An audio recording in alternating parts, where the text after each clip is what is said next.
Recording, and we are going live.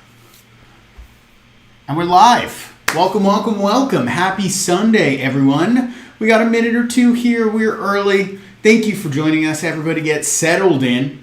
You're in the right place. As always, Bella's here behind the camera, behind the scenes, making everything happen and come to life. How's everyone doing today? I don't know where you are, but it's a beautiful day here in San Francisco. We're finally feeling summer here. It's like, what, 70-ish degrees? Oh, maybe high 70s? Yeah, which is like nice, really nice here for us. It was like 60s for most of the past, like, June, July. And so, like, feeling summer when you go outside right now. Quite nice. Not like other parts of the country, but where's everybody from? Where's everyone joining us? Drop it into the chat. Let's get a little around the table. I want to know. People from all over the world joining, signing in, signing on. I think we have a few more minutes before we get started, so we'll let people just come and settle in and join. I know a lot of people sign up and then they watch the recording at a later date. So if you're here watching it at a later date, welcome everyone. Shout out to you for cooking along another time. Because, pasta can be made anytime. You don't have to make it on Sundays. I think Sundays are great for pasta, don't get me wrong.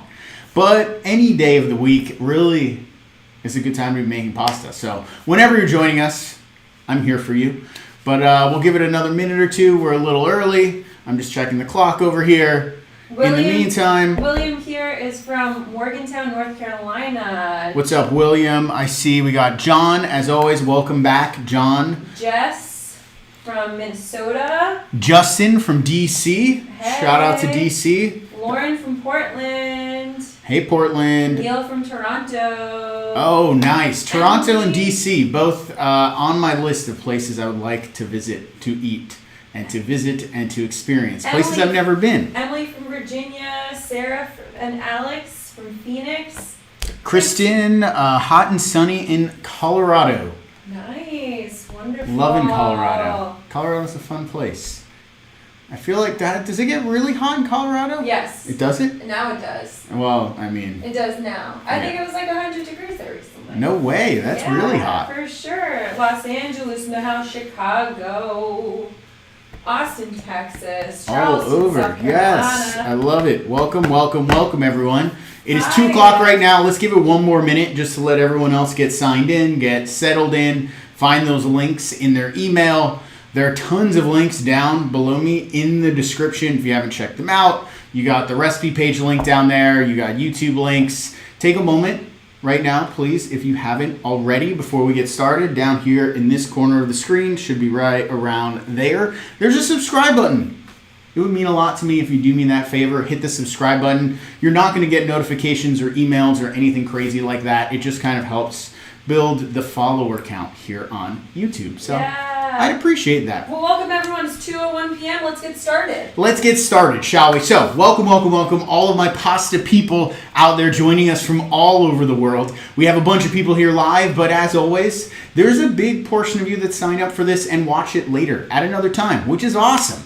So, whether you're those people watching now or those people signing in later, shout out to you. Thank you for being here. Bella here behind the camera, as always, running all the tech behind the scenes, and of course, in the chat room there with you. Bella, say hi. Hi. Hi. Hello. So, a little rundown. If you've never been here before, some housekeeping before we begin. We have the chat room there. It is interactive. It's here so you could ask questions throughout the entire lesson. The one thing that I ask is that if you do have questions, try to reserve any questions, unless they're pressing, for when we're actually on that point or part of the lesson. Obviously, don't be asking about dessert if we're on the first part of the meal. There's no dessert today. I didn't want to confuse everyone. But just kind of painting that picture of staying focused in order to make the most of our time together. So questions in the chat, Bella's going to read them out to me. I'll be able to answer whether they're about the recipe, about restaurant recommendations, about anything really. I mean, we're hanging out, we're here, we're together.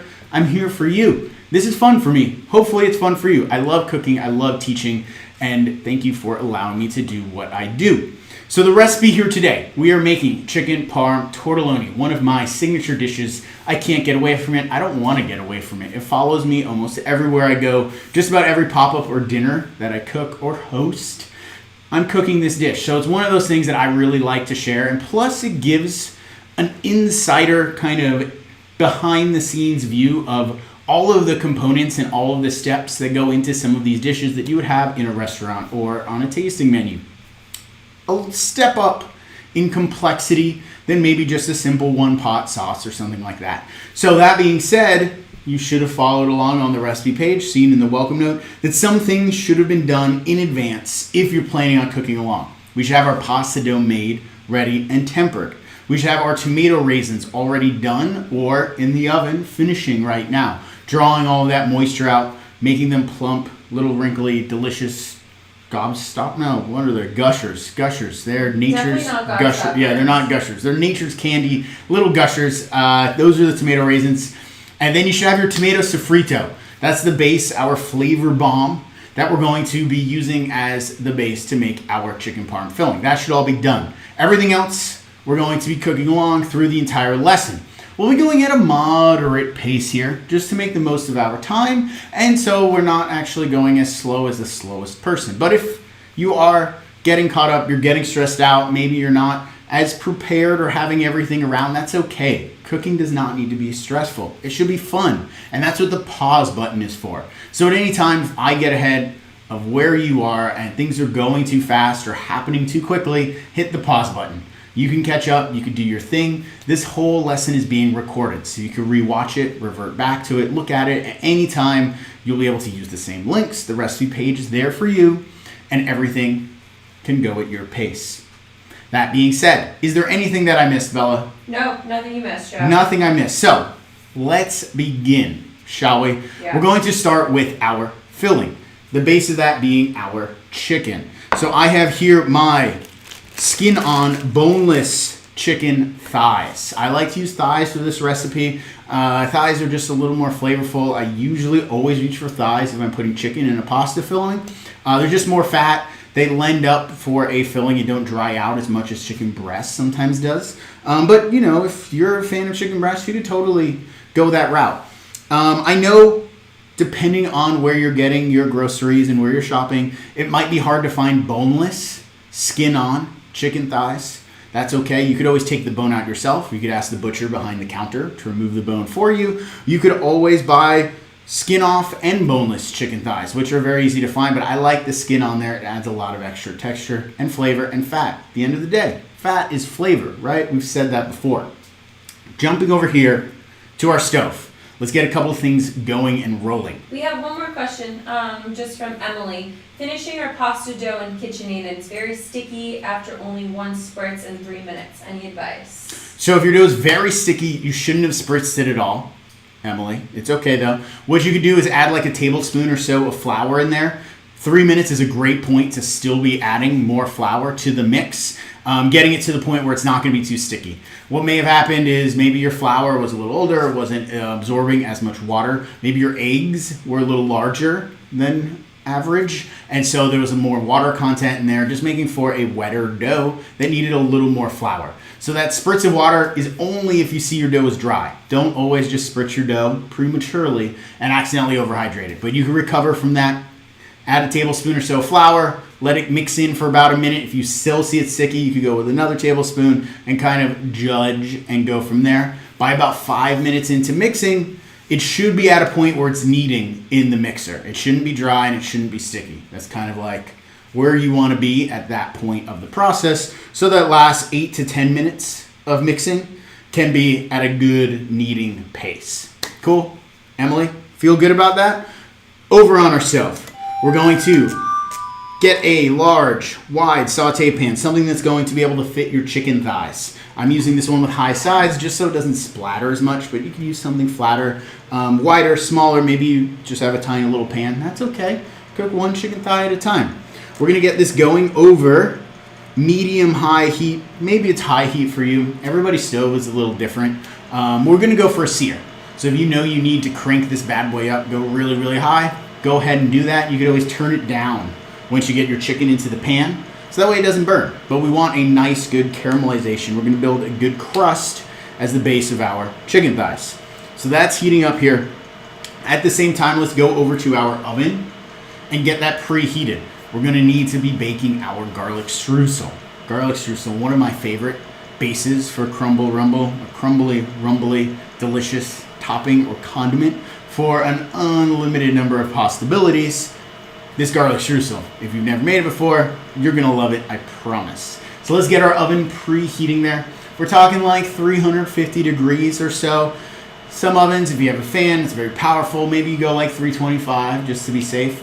But I probably wouldn't go about 350, above 350 for this, because you do just want to get it nice, toasted, golden brown. You're not looking for caramelization or color or roasting per se. Sound good? So our pan is heating up. Our oven is preheating. At the same time, if you have a minute right now and you haven't done so already, go ahead and get a pot out, start filling it with water. That's going to be our pasta pot that we're going to be using to cook pasta later. So we want to get that on the stove, thinking ahead, starting to get that preheated, maybe over a low heat. A lid would be ideal if you have a lid, just so the water doesn't evaporate. We are not going to season our pasta water yet. Just so then, if we added salt now, the water evaporated, things will get too salty. Instead, I like to season my pasta water right before I'm about to use it. That way it has the right amount of salt. It doesn't get too salty. And if maybe we get too busy or the water starts to boil away, we're not in a bad position. We just have to add a little more water, but there's no salt in there yet. So we're in a good spot. Everybody feel good about that? Questions? Now's a good time. Drop them in. Cool.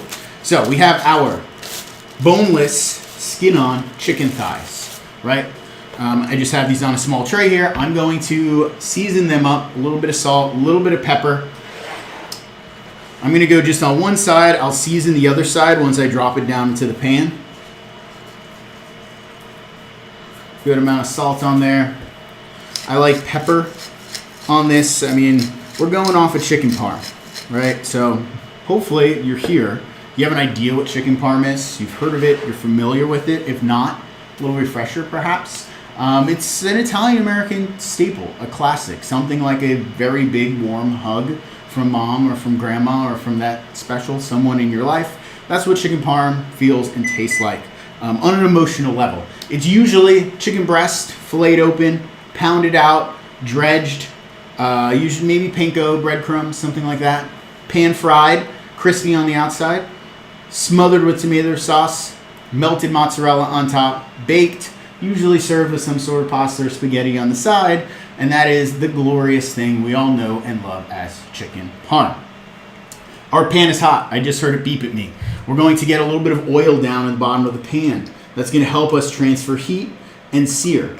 I don't like to add oil before I do any heating of my pan. If I add my oil before my pan is hot, the oil is going to heat up faster than the pan does. So I always like to add the oil once the pan is hot. That way too, if maybe I get busy and I don't get to my pan right away, the oil's not going to flame up. It's not going to degrade. It's not going to get smelly. Nothing bad's going to happen. You could leave a hot pan on the stove. You're fine. You put oil in the pan. Can't just leave it there. So we got our chicken. I'm going to go hot pan. I see the oil with a real nice ripple in it. We're going to place the chicken thighs down, skin side down, to get a good sear on that skin first. We have a question. Yes. From Garrett. Can you over-knead the dough? And is there anything you could do if you forgot to add salt to the dough? Make sure they can hear that. Yes. So I'll repeat those questions. I'm going a little more salt and pepper on the opposite side of my chicken thighs here. Just so they're seasoned on both sides. Watch your pan temperature. We're going for a nice golden caramelized crust. And then I'm going to use this splatter screen right here just so nothing goes crazy. If you don't have one of these, I highly recommend them. It's one of those like kitchen gadgets that I didn't think I would ever use or like. But I saw it, bought it on a whim. And I use it almost every day just in stopping to things splatter around. I put a link to that down below in the description if you're interested, if you don't have one. I love mine. I go by brands. I like KitchenAid. That's why I got this one and not a knockoff name brand. I believe in those sort of things. But back to Garrett's question. Garrett. That's right. Okay, sorry. Yeah, Garrett's question. So you forgot to add salt. Not the end of the world. What salt does in pasta dough, salt inhibits gluten formation. So in a dough where you're building lots of gluten and you're kneading for a long time, that addition of salt is going to help kind of control that gluten so it doesn't get too elastic or too stretchy. Like for hand-pulled noodles, you wouldn't necessarily add salt to your dough because you want to be able to stretch those out, bang them on the table. You know the drill, right? If you forgot, not the end of the world. Just take a mental note. You'll probably then need a little extra salt in your pasta water, so that way the noodles can absorb that salty water when they're cooking. That's pretty much the only fix you can do at this point. It's happened to me before. It's not the end of the world. A little extra salt in your pasta water, you're going to be okay. And then you wanted to also know, can you over knead the dough? In a machine, absolutely. When you're kneading by hand, I've never seen it happen. So what will happen in a machine, the dough will start to like rip and tear, and you'll end up with all these like shreds of dough, and it'll kind of just start to fall apart in the machine. It'll look like ripped up, almost like stracciatella cheese in a way, ripped up strands and shreds. And that'll happen in a machine. You know, maybe if you leave it going for 30 minutes, I've seen it happen in the restaurant. Put the machine on, walk away, you get busy, you come back, your dough's a mess. You can kind of recover from that if you have a vacuum sealed bag machine. You let it rest for like overnight, come back together, you're okay.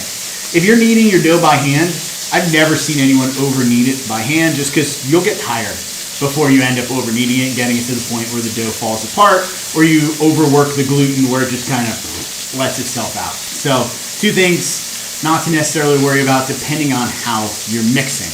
Question. Gianna, if we have skinless chicken thighs, is there a different cooking time or oil time you recommend? Okay, so if you have skinless chicken thighs, I wouldn't say you need to change anything, but maybe if they're extra thin, like if you got like those little like super thin baby little thighs, I would maybe only sear on one side. So jumping into, that's a great segue, Brianna, into the next. Rihanna. G. Sorry, it's loud over here. Gianna. Sorry, Gianna. That's a great segue into what's happening next. So using thighs as a filling, you kind of have like 2 different routes you can go. Chicken thighs are one of those things you can either perfectly cook and roast and just be done right when it's finished cooking. It reaches that internal temperature, 165. Juicy, tender, delicious, nice kind of chew to it and meatiness. Then because thigh is a muscle and there's a lot of connective tissue and fat in there, you can go the other route where like you slow cook it for a long period of time, 1-2 hours. That's when it starts to fall apart into shreds and you get like this beautiful like stewy, guisado, like shredded braised chicken thigh, which is great. You could go that route, like if you're going maybe an agnolotti filling or something like that, or braised chicken filling. But for the chicken parm filling, I want to go that first route, where we're just going to kind of keep these medium or so on the cook. We're going to get a nice sear caramelization on the skin. It's going to cook about 80% up. We're going to flip it over, kiss it on the other side, and then pull it out. We're not going to cook it through 100%. Because once that gets chopped up, turned into filling, that last 10% of rawness is going to get cooked when the pasta is poaching in the water. So we're kind of trying to nail a perfect cooked chicken thigh so it has that nice juiciness, that nice tenderness, the chewiness by cooking it the rest of the way inside of the filling. So we're looking here, pull this off. Let's take a nice little close look at where we're at. So our thighs are down in the pan. You can still see they're a little raw at the top. They're not cooked all the way through. Looking down underneath, we're getting nice golden color. On the back side, that chicken fat is rendering. You can see there's a good bit of fat and oil in the pan.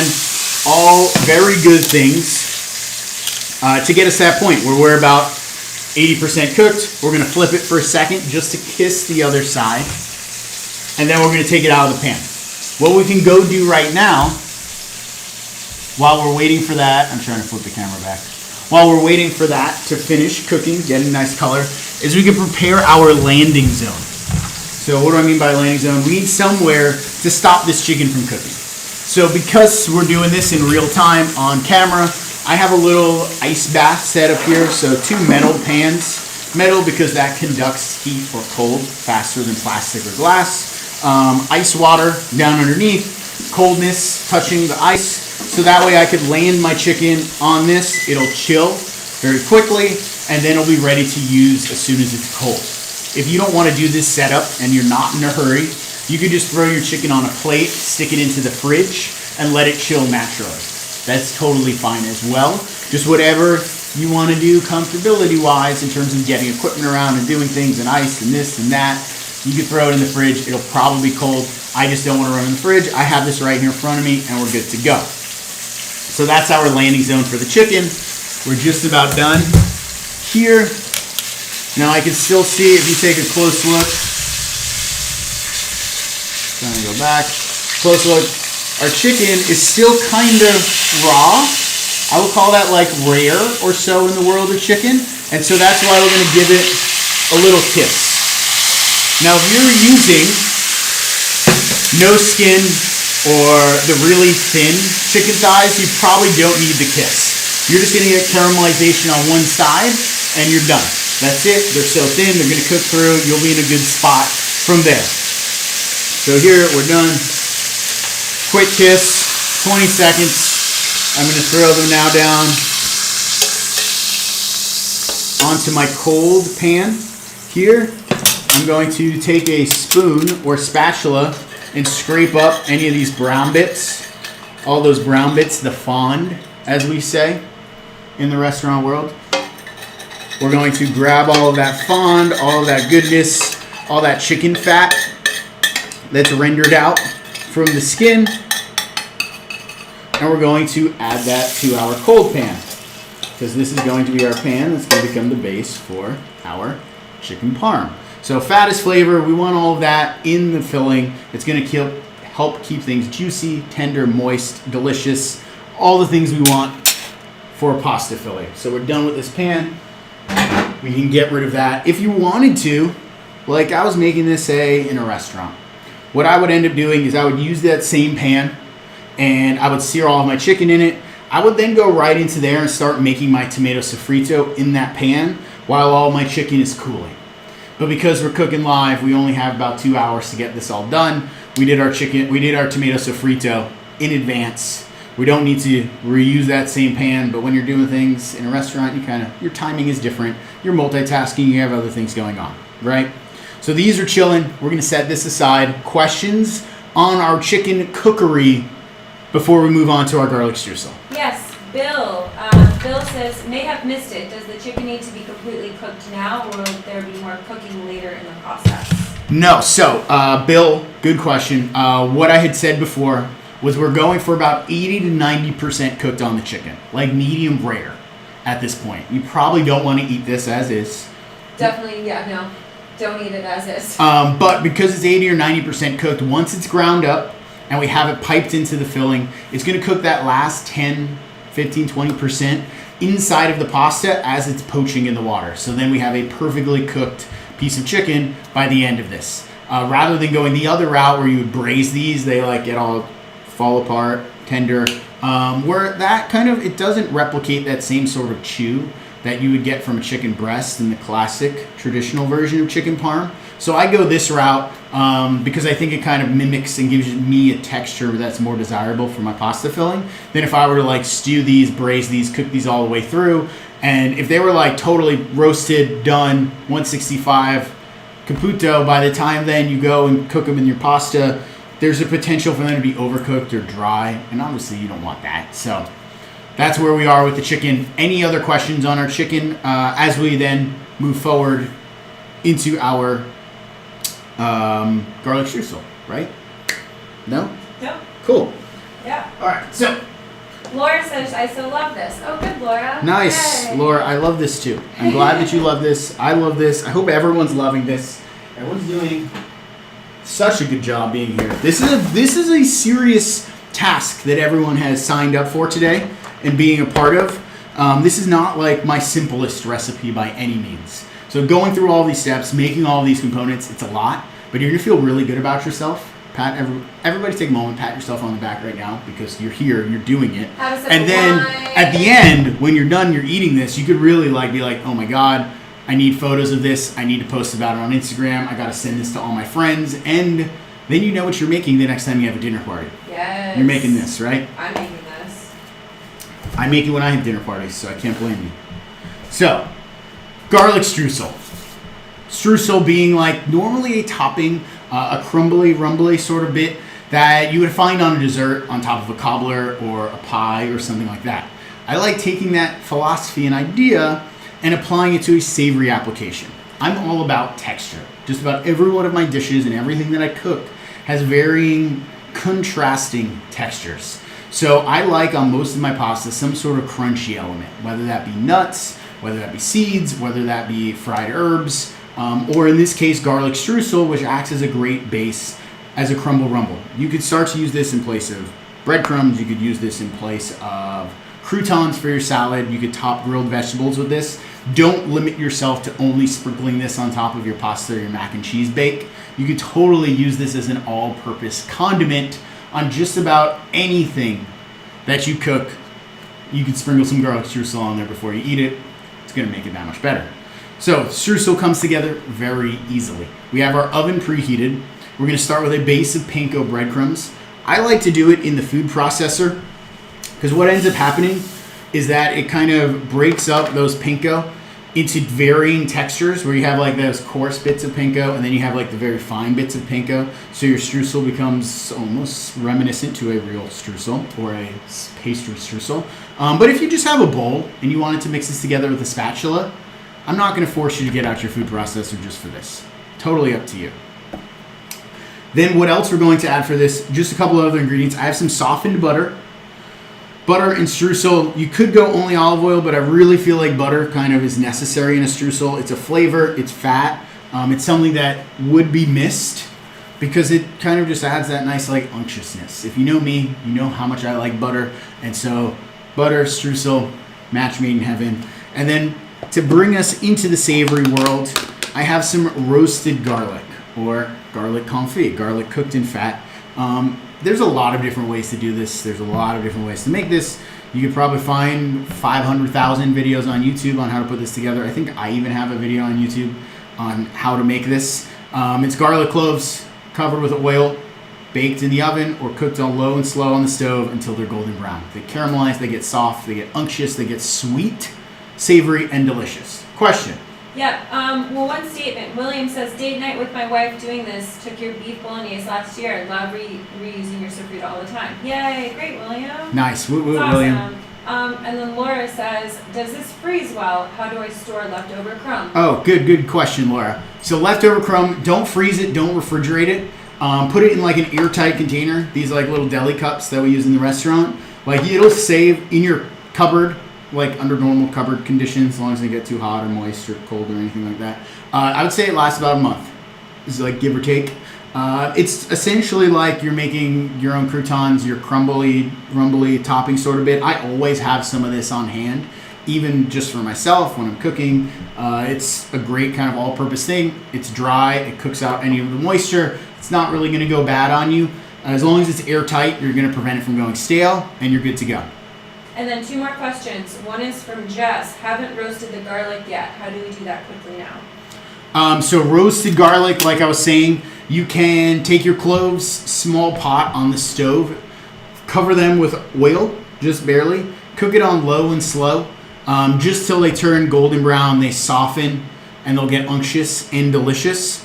If you don't have roasted garlic or you didn't roast your garlic, you can always chop up the garlic and just saute it in a little bit of butter, a little bit of oil. It'll give you that garlicky flavor. It'll happen much faster, as roasted garlic normally takes about 45 minutes to an hour and a half or so, depending on the temperature you're cooking at. And so I like the sweetness of the roasted garlic in this recipe, but if you're in a hurry, you forgot, you didn't know, it's okay. Have your roasted garlic.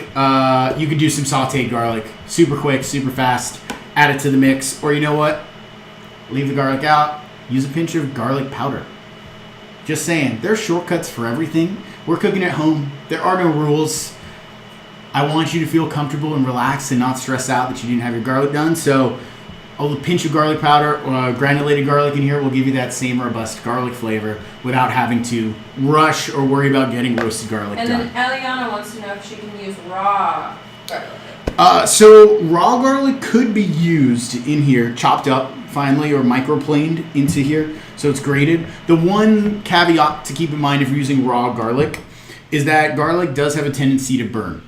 So you have to really watch your oven and the temperature, because essentially you want your garlic to cook at the same rate as all of your breadcrumbs. And if your garlic, like maybe you have big pieces of garlic or whatever, start to roast or toast in your oven faster than your breadcrumbs, then you'll have burnt garlic and toasted breadcrumbs versus everything cooking at the same rate because your garlic's already creamy, broken down, kind of pureed into the mix. So a few different options, all of them acceptable.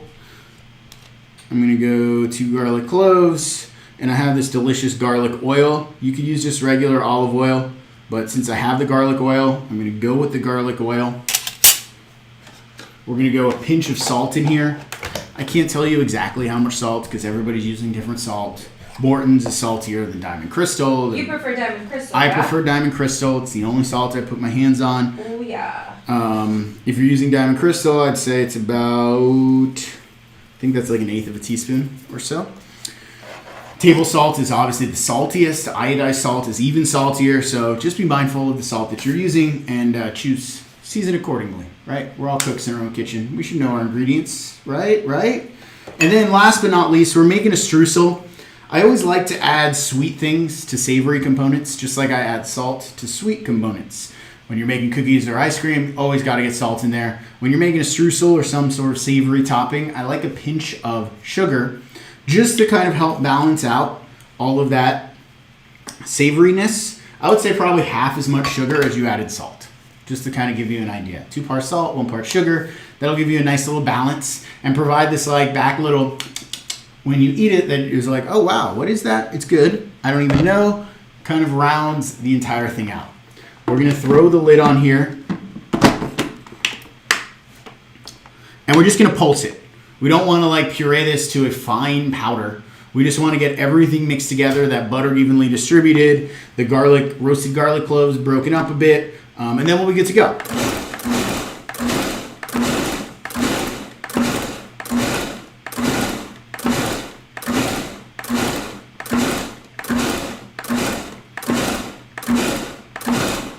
About 12 pulses or so. I was just looking at the garlic, making sure that my garlic was all broken up in the pan. So that's the most important thing, yeah? Yeah, I would say just making sure your garlic is dispersed. That's what I was looking for here. If you're using whole cloves of roasted garlic. Otherwise, if not, just pulse it till you see your butter disperses. You have this nice little crumbly topping. Let me show you what it looks like. That crumble rumble, The crumble rumble. So we get rid of our blade. Done with him. And we have a topping or streusel. Looks like this. So this is uncooked. This is raw streusel topping. See how that butter kind of did turn this into a streusel-like mix, something you would put on top of your pie, on top of your cobbler, something you use in dessert, but this is our savory version. That's going to act as our crumbly rumble on top of our pasta. So now down here I have a quarter tray. I like using parchment. It just kind of helps with cleanup and make sure like nothing is touching directly contact to the metal in case something is maybe going to react with the metal or stain turmeric or something like that. I'm just in the habit of always using parchment. If you don't have parchment, that's fine. So we'll go our crumble topping down. What we want to do here is make sure we have one nice even layer. And I can't stress this enough. So even layer all the way to the edges is the most important thing you're looking for here. So what you don't want to do is have one big mound or unevenness all the way around, because then it's just going to cook unevenly. And so it'll brown separately, it'll brown unevenly. You want this to all turn golden at the same rate, so that way it's perfectly evenly cooked. We're going to pop this in the oven. Set yourself a 5-minute timer. We'll take a look. We'll give it a little stir. 5 more minutes. It's usually done in about 10 to 12 minutes or so, but like I said, everybody's oven is a little different. So we're just going to use our eyes, keep an eye on it, and adjust and monitor from there. Cool? So we'll pop this into the oven. Beautiful, right? Then moving right along. All of our different components. I'm going to keep my food processor out here for this next portion. I'm going to switch to the bigger bowl. Mine's nice because it has 2 different bowls, so I don't even have to wash anything. Although you wouldn't have to wash it either. It's just breadcrumbs and butter, so you could go right in here with your chicken filling. More butter, more better. More butter is more better. Always. I mean, I feel like we should get that tattooed or something, right? Maybe not. Wait, should we get hats? Who knows? We'll talk. Maybe. All right. Oh, one question. Questions before moving on. Yes. Gianna said, missed. Did you layer the PN with parchment / MAT? Did you layer it? Is there parchment dip? Yes, with parchment. Yeah, Yes. pan with parchment. Yeah, pan with parchment. Matt. Yes, I did. That's just a habit that I have. I always cook on parchment. If you're not into it, I'm not forcing you to do it. It's just something I've always done. It's a habit from the restaurant world. I always cook on parchment. Unless I'm like broiling something under flames and I don't want the parchment to catch on fire.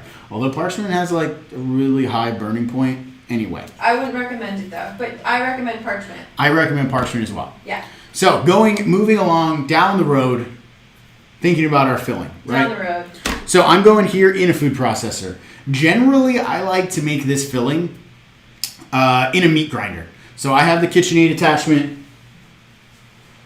Meat grinder attachment. This goes on the KitchenAid. If you have one of these, I would recommend using this. If you don't have one of these, you can use the food processor. So I'm going to do it in the food processor just to show you that it can be done, how to do it, what it's going to look like. Ideally, you're using a meat grinder attachment. One pro tip, if you are using a meat grinder attachment, I'll say that again in case you just missed it. If you're using a meat grinder, I have a tip for you, okay? Grab yourself a piece of plastic wrap or some sort of towel. Plastic is better, towel's absorbent. Or reusable. Something. Plastic alternative. And you're going to drape it over the front of this, leading into your bowl.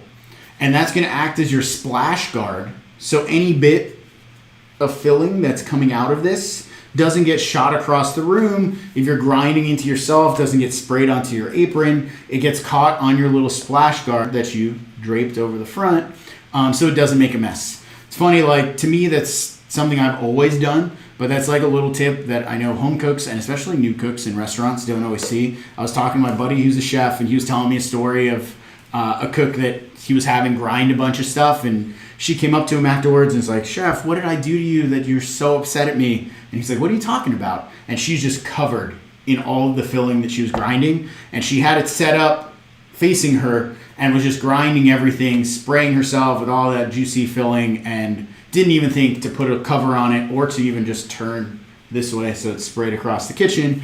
Either way, it was a wonderful learning moment. And so in order for that to not to happen to you, that's what I recommend. If you're using a food processor, you don't have to worry about that, right? Question. Adam wants to know what size meat grinder attachment, and then Bill wants to know fine or coarse grind. So I would go medium grind. If you only have fine or coarse, I would go fine. If you have three choices, I would go the middle. Mine is this one. I think it's the medium for the KitchenAid. I only have one. It's the one that came with it. I didn't have a choice. If I was in a restaurant and I had a choice, I usually go with 3/16 grind for pasta fillings. So that's a very unprecise answer to a precise question. But we're using the food processor. But we're using the food processor today. Yeah.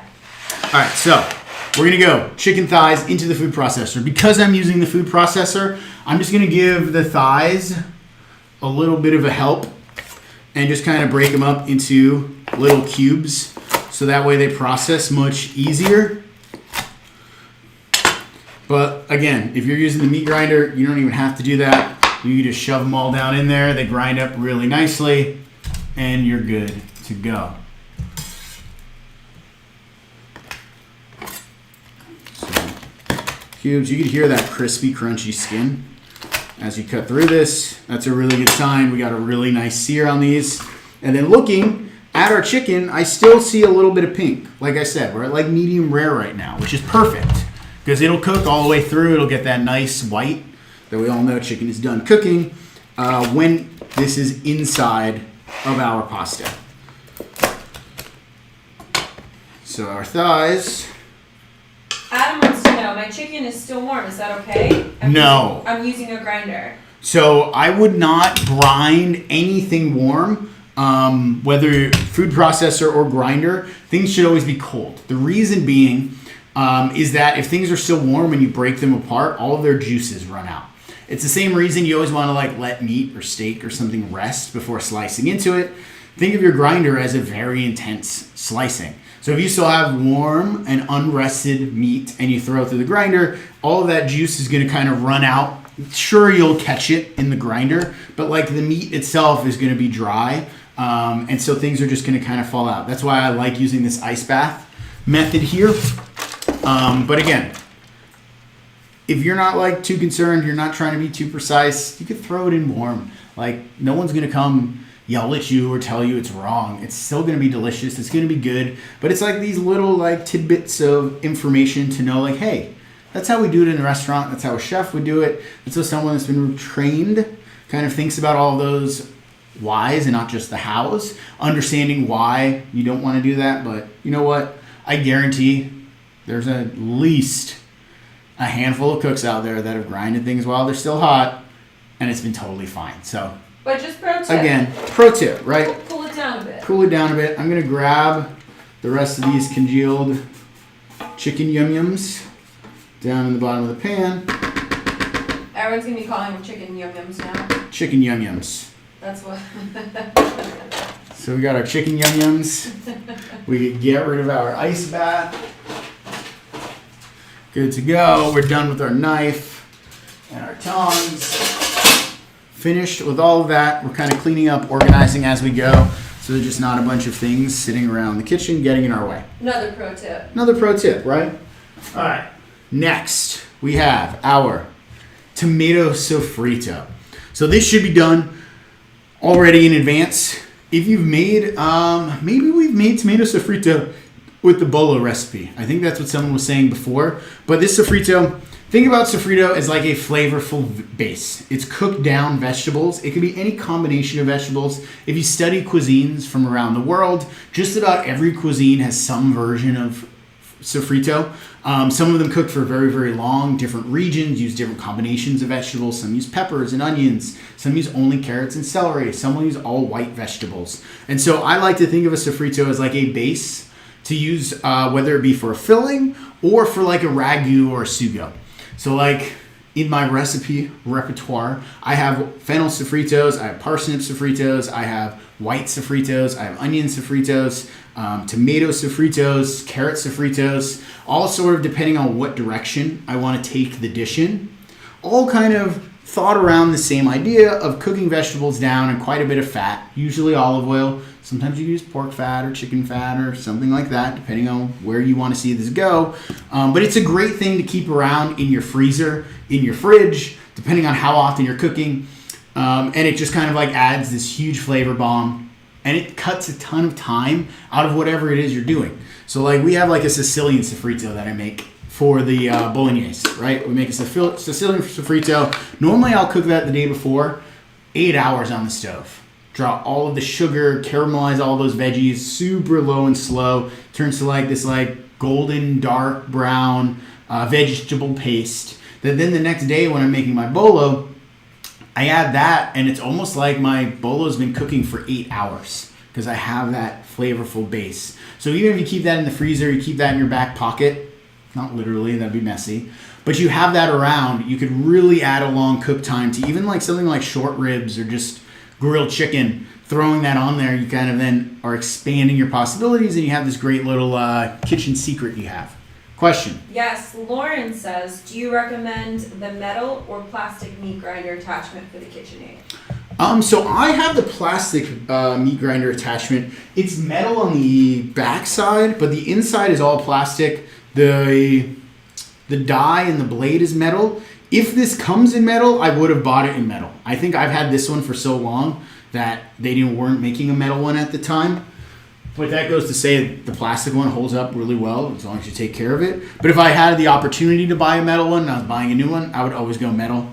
Metal just usually is going to guaranteed to last longer. The one thing I would look for, great little segue, side note again, if you're buying things, usually people are buying them on Amazon, whatever, but there's a lot of false sellers out there on Amazon having pictures of really nice meat grinders, but making sure you're buying the KitchenAid brand of whatever attachment. So if you're buying a pasta attachment, get the KitchenAid version of the pasta attachment, not the knockoff that looks just like it. There's a huge difference in quality, and I've seen it happen most often with the KitchenAid mixer attachments. So they make a ton of cheap knockoff versions that are not going to be as good as the one you're going to pay a little more for, but it's actually from KitchenAid. It's just a better quality. It's going to last longer, and that's me talking about that.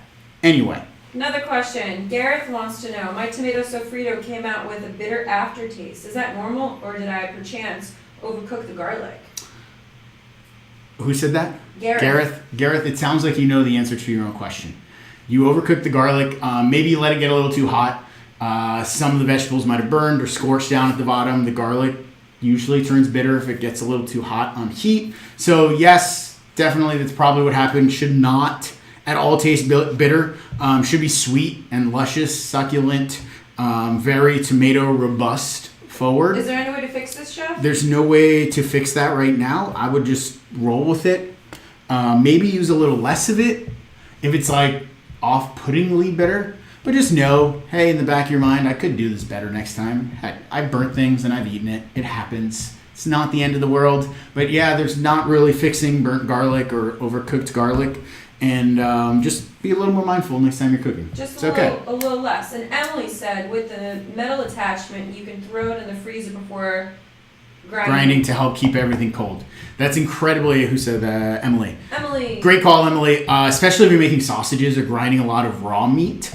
Having everything, all of the components as cold as possible is a huge bonus. And so yes, if you can put your components in the freezer before using them, even better. That's a good reason alone to get the metal attachment. So we're going to go our sofrito into the mix. I think we're using about a cup here of our sofrito. And so you could always use a little more. You could use a little less. We could taste. What's nice about this version is because everything's getting blended together. We didn't have to like finely dice our onion. We didn't have to chop our parsley or basil. Everything's kind of just getting mixed in together. And the blade or the meat grinder is going to do all the work. If I was making this sofrito as a base for something else, I'd be a little more careful about my knife cuts, knowing it was going to get tossed into a ragu. But knowing that this is going into our filling, we're in a really good spot. Next thing, we're going to season this up using our shredded mozzarella. Yes. One more question. Question. William wants to know, may have missed it, how long does the sofrito last after cooking? So I'd say you'd get 5 to 7 days in the fridge. And in the freezer, you could probably get up to a month, maybe longer if you have it vacuum sealed with no air contact and it's like preserved in one of those zip or vacuum bags. You could definitely get an extended like 3 months or so out of it in the freezer. But it's all about like air contact and oxygen. Oxygen makes things go bad or gives it freezer burn or just makes things go bad in the fridge. So if you could remove oxygen, you can make it last much longer. One thing to kind of think about in terms of how long food lasts. Exposed to oxygen makes things go bad. It's just what happens. Good question. Anything else? I think that's it. Okay, I don't see anything else. We're going to go shredded mozz into our mix. You can go cubed mozz, and that'll come through. If you're using the meat grinder, you don't have to put the cheese through the grinder. You can take your ground meat and just stir in your cheese and seasoning and get it all together. Because we're in the food processor, I'm just going to put everything together. We have some of our parm. We have our mozz. Like I said, you go lots or little of the cheeses. Some people like things super cheesy. You want like that crazy cheese pool when you open up your piece of pasta. You can go crazy with the mozz in here. Chef, are you saying mozz or mozzarella? The mozzarella. Mozzarella. The mozzarella. I say mozz because otherwise if I say mozzarella, the non-Italian American cooks in my kitchen will look at me like I'm insane. So I say mozz. You know what? I'm going to say mozzarella for all of us from the East Coast. Thank you so much. You're welcome. I appreciate that. I know you do. Cassandra said, fresh or low moisture mozz? So with a pasta filling, I always try to go low moisture cheeses unless I want it to be a specifically cheesy filling. We have our wet tomatoes in here. We have our juicy chicken. We have there's some moisture even in low moisture mozzarella.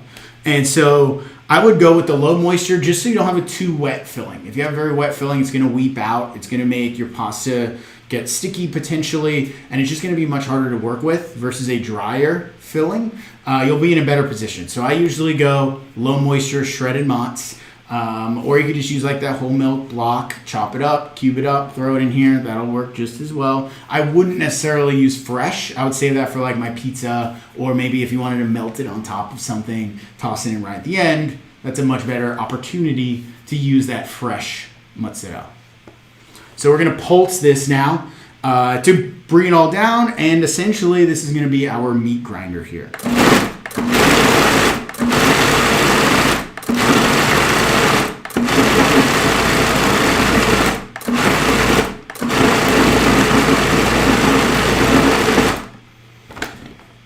And then what we are left with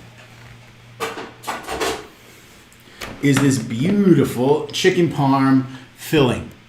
So we're looking at all the chicken chopped up nice and fine, just like you'd find in the meat grinder. All of those herbs, the cheese, everything, a nice homogeneous mixture that you're going to be able to pipe into filling without any issues. Look how beautiful that is. Beautiful stuff. Looking real good here, right? So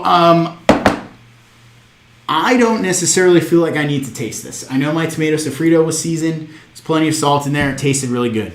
I seasoned both sides of my chicken very well. It would have been great to eat on its own. We have our salty parm in there as well. Not medium rare though. Thank you.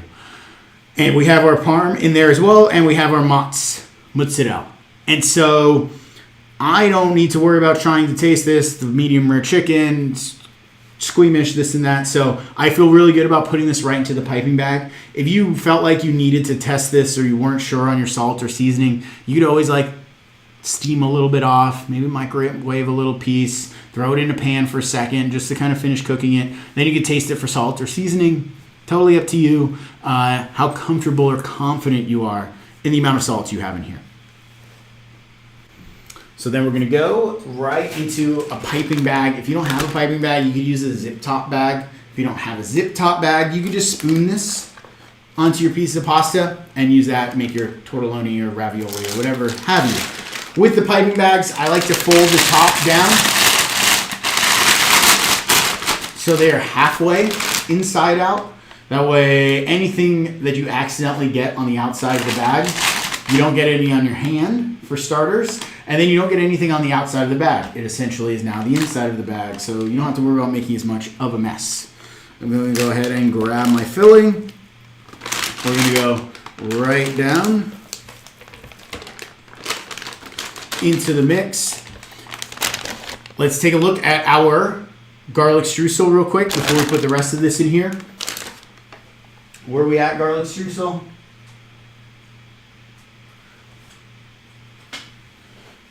We have garlic streusel hot out of the oven, golden brown here, all the way. Question. Yes, one question. How much sugar should go in the sofrito? Gareth would like to know. I usually say a lot of it depends on how sweet your tomatoes are, what brand you're using. If you're using Bianco di Napoli's, minimal, if maybe no sugar. If you're using another more acidic brand, I usually go with maybe about a quarter to half of a teaspoon or so of sugar in the sofrito, so it cooks down, it sweetens things up. The tomato paste tends to be sweet as well, but every brand being a little different, some sweeter and more acidic than others. So just go by taste. It by no means should be like a sweet dessert, tomato-y sort of sofrito. That sugar there, just like in our sofrito, in our streusel, is there to kind of just help bring out some of those savory characteristics. So streusel here, looking really nice. Toasted all the way around, golden brown color, crunchy, crispy. I'm just gonna set this aside and let it cool. If yours still is like super blonde, not cooking all the way through, or maybe just browning around the edges, give it a nice little stir, even everything back out, pop it in the oven, set yourself another timer, just a couple of minutes, and you'll be good to go with your streusel. So I'm gonna set that down there, that's gonna cool. We're gonna continue to fill our piping bag with our filling. And if you ended up with a lot of filling here, maybe more than you want to use or make today, you have a couple options. So chicken parm filling, it freezes really well. Again, you'll get a longer shelf life out of it in a oxygen deprived environment. vacuum seal bag, something like that. You could also take this and use it almost as like a appetizer dip sort of antipasti deal. So I've taken this, I've mixed in like a tub of ricotta, put it into a baking dish, baked it in the oven just to finish cooking the chicken, melt everything and get it nice ooey gooey. Then you could use crostinis, you could use chips or crackers, get in there, dip in there. We got Labor Day right around the corner. Maybe you're having a little barbecue or something like that. BBQ, antipasti, chicken parm in dip form. We've all had buffalo chicken dip before, I imagine. Maybe. When I dip, you dip, we dip. Thank you, Bella. You're welcome. And now you could have chicken parm dip. This will also work really well if you just want to toss it with like rigatoni or bucatini or dried pasta, spaghetti, something like that. Some of this, a little bit of pasta water, tossed together in the pan. You have a really nice sugo to finish off pasta that you may have left over that you don't know what to do with this filling. So 2 very good uses to repurpose this in a number of ways. It'll also be kind of probably really nice on like potatoes or roasted potatoes or something like that too. Just saying. So we have our filling. We're done with this. We need a little more here. I think we're still good. We're going to tie off our piping bag.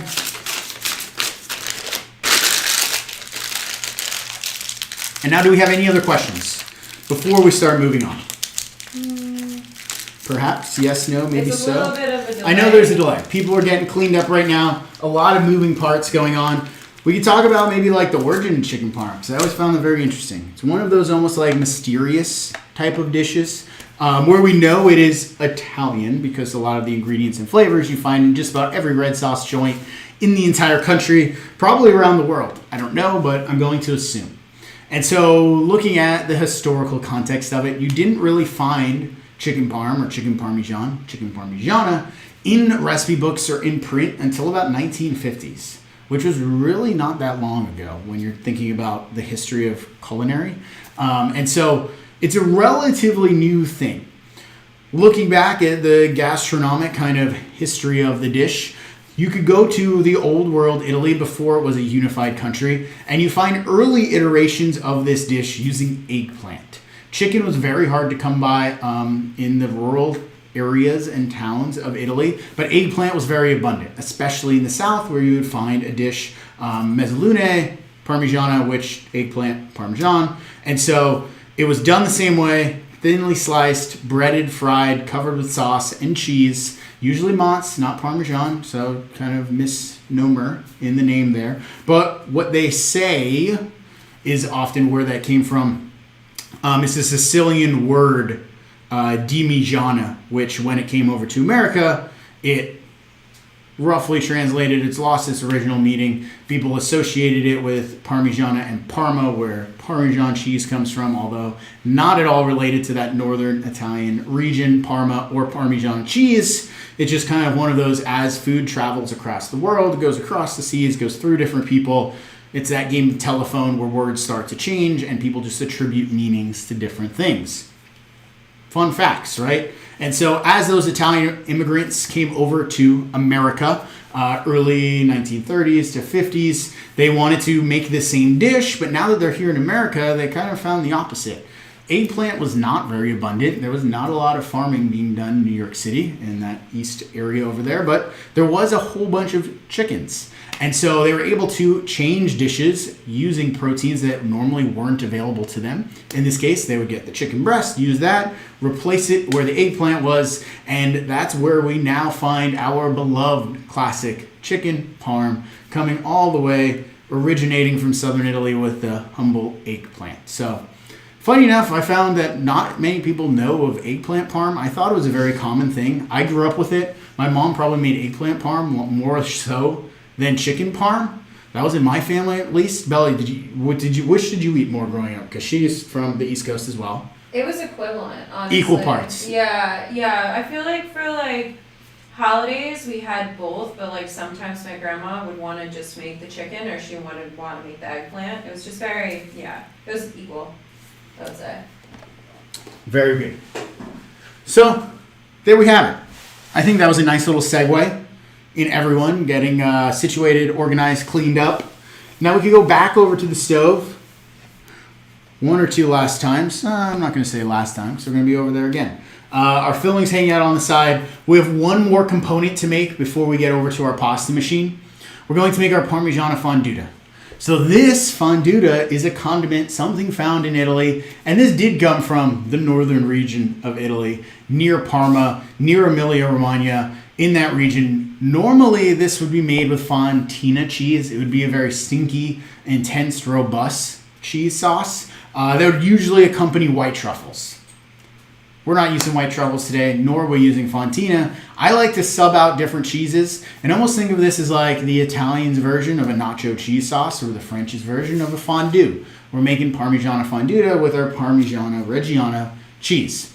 Now, you could use pecorino, you could use mozzarella, you could use burrata, you could even get away with using cheddar. I've done it all different ways depending on just the final product I wanted. What's nice about this is you get a luscious, creamy, smooth cheese sauce without having to make a roux, butter, flour, kind of like what you normally do for traditional mac and cheese. So I'm gonna go here in a small pot. I have my half and half. Now you could use half and half, you could use whole milk, you could use low fat milk, you could use no fat milk, you could use all cream.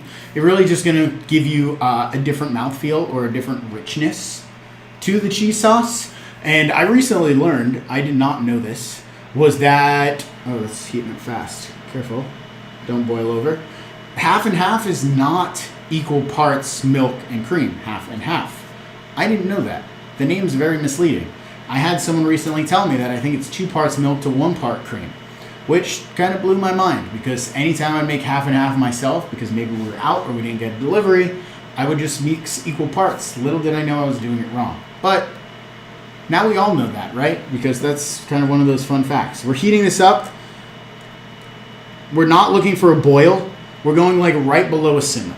So about 210 degrees or so will give us right where this is hot. It's going to be able to melt our cheese, but it's not going to boil over. It's not going to scorch, and it's not going to burn because those are all flavors we don't want. We are going to employ a blender for this. If you don't have a blender, that's okay. This can be done with one of those stick handheld blenders. I would not recommend a whisk. The whisk is going to maybe give you a little bit of a grainier final product or something that might be not as smooth and creamy, which could be fine, but I like the blender. It happens all very quickly and it comes together very efficiently and easily. In addition to our cheese, if I have it, I like adding a clove of my garlic confit or roasted garlic. If you don't have it, you go just with cheese and it's perfect and delicious. We're gonna add a pinch of salt, and then we have our restaurant secret ingredient here. This is xanthan gum, affectionately called XG. If you're able to get your hands on this, it's much more common to find in the grocery stores these days. Bob's Red Mill sells it by the bag, where all the other specialty flours and things are. If you have some, don't taste it. I'm going to start off by saying that right away. You don't want to, you don't need to. It's flavorless, it's odorless, but is incredibly hygroscopic, which means the tiniest bit of moisture, whether that be from spilling it on the counter and trying to wipe it up, or just touching it onto your tongue, is going to make all of those little molecules or granules of the xanthan gum swell. It'll get very slimy, it'll get very gummy, it'll get very unpleasant.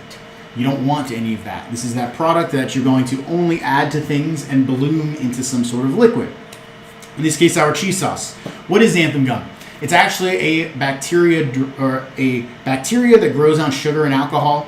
It's one of these kind of like related to seaweed. You find it in everything from toothpaste to hair gel to shampoo, just about every hot sauce or salad dressing that you're going to find or condiment on the store, on a shelf. It's an emulsifier, it's a stabilizer. It makes things smooth and creamy. If you go to a fancy restaurant and you wonder how they get that puree so silky and so smooth, small little scoop of xanthan gum is that magical component. What it's going to do here is allow us to heat our cheese sauce up. It's going to stop it from separating. It's going to keep it nice and creamy, and it's going to help thicken and hold everything together. If you don't have xanthan gum, nothing needs to be done as a substitution. Nothing needs to be done to change. Just keep in mind, it's not going to be as stable. So if you wanted to try to reheat this, you're going to have a harder time because there's nothing holding it together. If you let this cool down all the way, it might split or separate because there's nothing holding it together. So the xanthan gum kind of gives us more flexibility in temperature than if we did not have it. It's great if you're holding a cheese sauce for a number of hours during service on the stove. It'll keep it nice and smooth and creamy all night long. In this case, since we're using it right away, you don't really need it, but since we're talking restaurant version of this dish that I would serve, I wanted to give you guys no secrets here. Everything's out on the table. I use xanthan gum, totally acceptable. I've never seen anyone that has a problem with it in the chef world or community. It's one of those ingredients that's often misunderstood or misused is a great way to put it. But as long as you understand all the properties of it and how it works, it's one of those things that can be very beneficial. When you are using it, use it very, very sparingly. Usually what just fits on like the tip of a knife is all you need. In this case, just to kind of give you an idea, I use the lid to scoop it because I don't want to touch it. You can see down on the corner of the lid a very, very, very tiny amount there. That's all I'm adding to this. The tiniest of amounts. The tiniest of amounts. That's all you need. Don't touch it. Don't get it anywhere. Don't spill it. It's one of those very annoying things to clean up. You don't want to deal with it, but it does some magic. It's pretty magical stuff. Like I said, we're going to add a pinch of salt. When you're blending it into things, it can't be added with a whisk.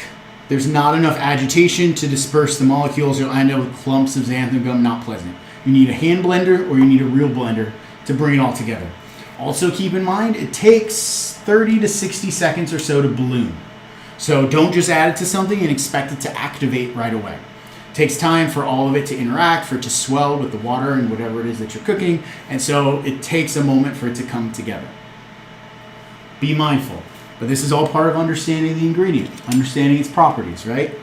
So like I said, we're going to add, I have a garlic clove. I'm going to add it. We're using roasted garlic in the recipe. Why not? And then optionally, a squeeze of lemon juice, a drop of champagne or rice wine vinegar, sherry vinegar. Something acidic goes a long way in this to kind of bring out that natural acidity that's in the cheese. I would just add it to taste. A couple of drops is usually all you need to really kind of give this a wonderful flavor, texture, mouthfeel, and balance and roundness. I have my hot half and half here, and I'm not going to add all of it right away. I'm going to add just a little bit of it just to help this slowly start to spin, and then I can add more if needed. It's very hard to take it out once it's there, but I'm going to use my hot dairy product or non-dairy, oat milk, soy milk, whatever, to help melt the cheese, bring this all together, and adjust the consistency. Are you ready? I'm going to mute the microphone so it doesn't get too loud, and let's go. Muting.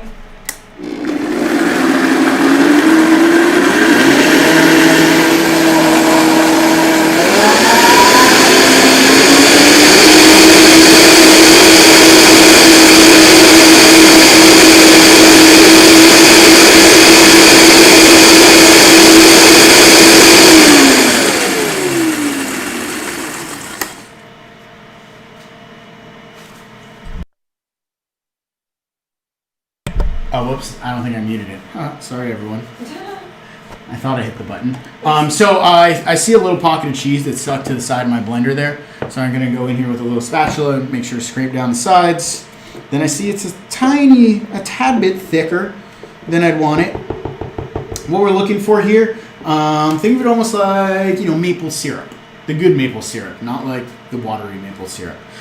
Or like a cheese sauce, a fondue. You want it to have a little bit of body, a little bit of consistency. You don't want it to be watery, like heavy cream or half and half. But you want it to have a little bit of thickness. It's a cheese sauce. It's going to add that creaminess to the dish. That unctuousness that you would find normally maybe from like the melted mozz all over the top of your chicken parm. This is our cheese sauce that's going to kind of replicate that component.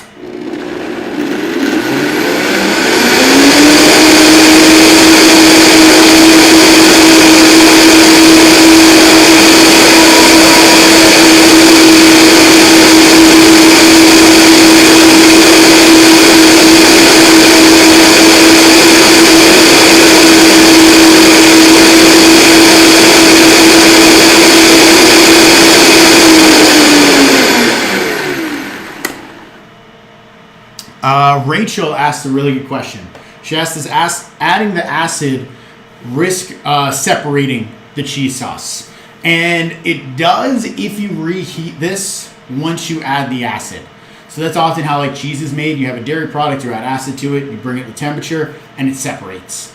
Because we're melting cheese into this, because we're not reheating it to a temperature 180 above, to where there's a chance that it'll separate, you don't have to worry about that acid doing anything bad. And actually, acid at a lower temperature helps things emulsify and stay creamy and not as grainy. Kind of like does the opposite effect, which is weird. It helps hold things together rather than separate it. If you have your xanthan gum in there, that's going to act as an emulsifier, and it's not going to separate with any amount of acid that you add. And like you said, yes, it's such a small amount. You don't necessarily have to worry about it too much. It's not something I'm stressed out about at the end of the day. So let's see where we're at here. I think we're in a really good spot. Swirl this around. I'm going to leave it in the blender just because I'm about to use it shortly. But let's get a little close-up action so we can see what we're looking at here.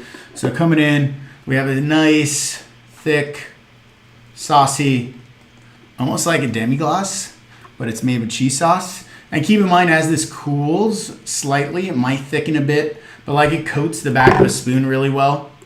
You can see that nice kind of line down the back of the spoon, almost like a bechamel or something like that would. Give it a little bit of a taste. That's delicious. That roasted garlic, cheese, salt, no sugar in this one. Just that nice savory components. Creamy, luscious. Oh man, I'm a huge fan of fondue. Like, I would do a whole dinner with just fondutas if I could. Based on fondue? Just based on fondue. I feel like there'd be a lot of dairy for people to eat, but to me, it would be worth it. I would do it. Bella's saying no. She's like, you're silly. I mean, it's a good idea. That's just how much I like cheese sauce. I'm a big fan. Nachos? Nachos, fondue, anything like that. So, all right. Where are we at here? I think we're done with this. We're done with that. We got our sauce. We got our filling. We got our streusel. Everybody got their streusel. Nobody burned their streusel, I hope. Please. Adam says, mine is super thick and not blending. Should I add more half and half? Yes, absolutely. Continue to add half and half in order to get it to a nice consistency. So I obviously, everybody's cheese is going to have a different moisture content. Everybody's blender is going to be a different size. So it's very hard to say you need exactly 200 grams of half and half and exactly a certain amount of grams of cheese unless, you're using the same cheese and half day after day after day. And so you are going to add your hot liquid to adjust the consistency as needed. If it's not blending at all, you need a little more liquid. If it's too liquidy, you can add a little more cheese and that'll help thicken it up. Just be mindful, things need to be hot in order for the cheese to melt. So if you're adding cold liquid or you're adding ice cold cheese, you might need to reheat your milk or vice versa to kind of get your temperature right so you have a beautiful consistency. Any other questions about our fondue? Again, another component, just like our garlic streusel and our tomato sofrito, that can be used in any number of ways. I would do this like drizzled on top of like grilled broccoli with maybe some like toasted sliced almonds on top. Oh man, we got Labor Day weekend coming up. I have all these like wonderful grilling, entertaining ideas. I got my water here. This is going to be for my pasta later, so I'm just going to slowly start to heat this up. Everyone else, if you don't have your water, now's a good time to get that going. And then we're about ready to go into pasta world. Yes. Right? So excited. Good times. I'm going to switch this camera to go here so we can see close up at the pasta machine and the pasta table, so we kind of get a better angle of things, right? So that's what we're all here for. The pasta. So now make sure you have a nice clean work surface. I have my dough here rested, ready to go. I have my pasta sheeter. I have some bench flour. I'm just using 00. You can use AP. You use whatever type of flour that you use for your dough. Don't use semolina for bench flour.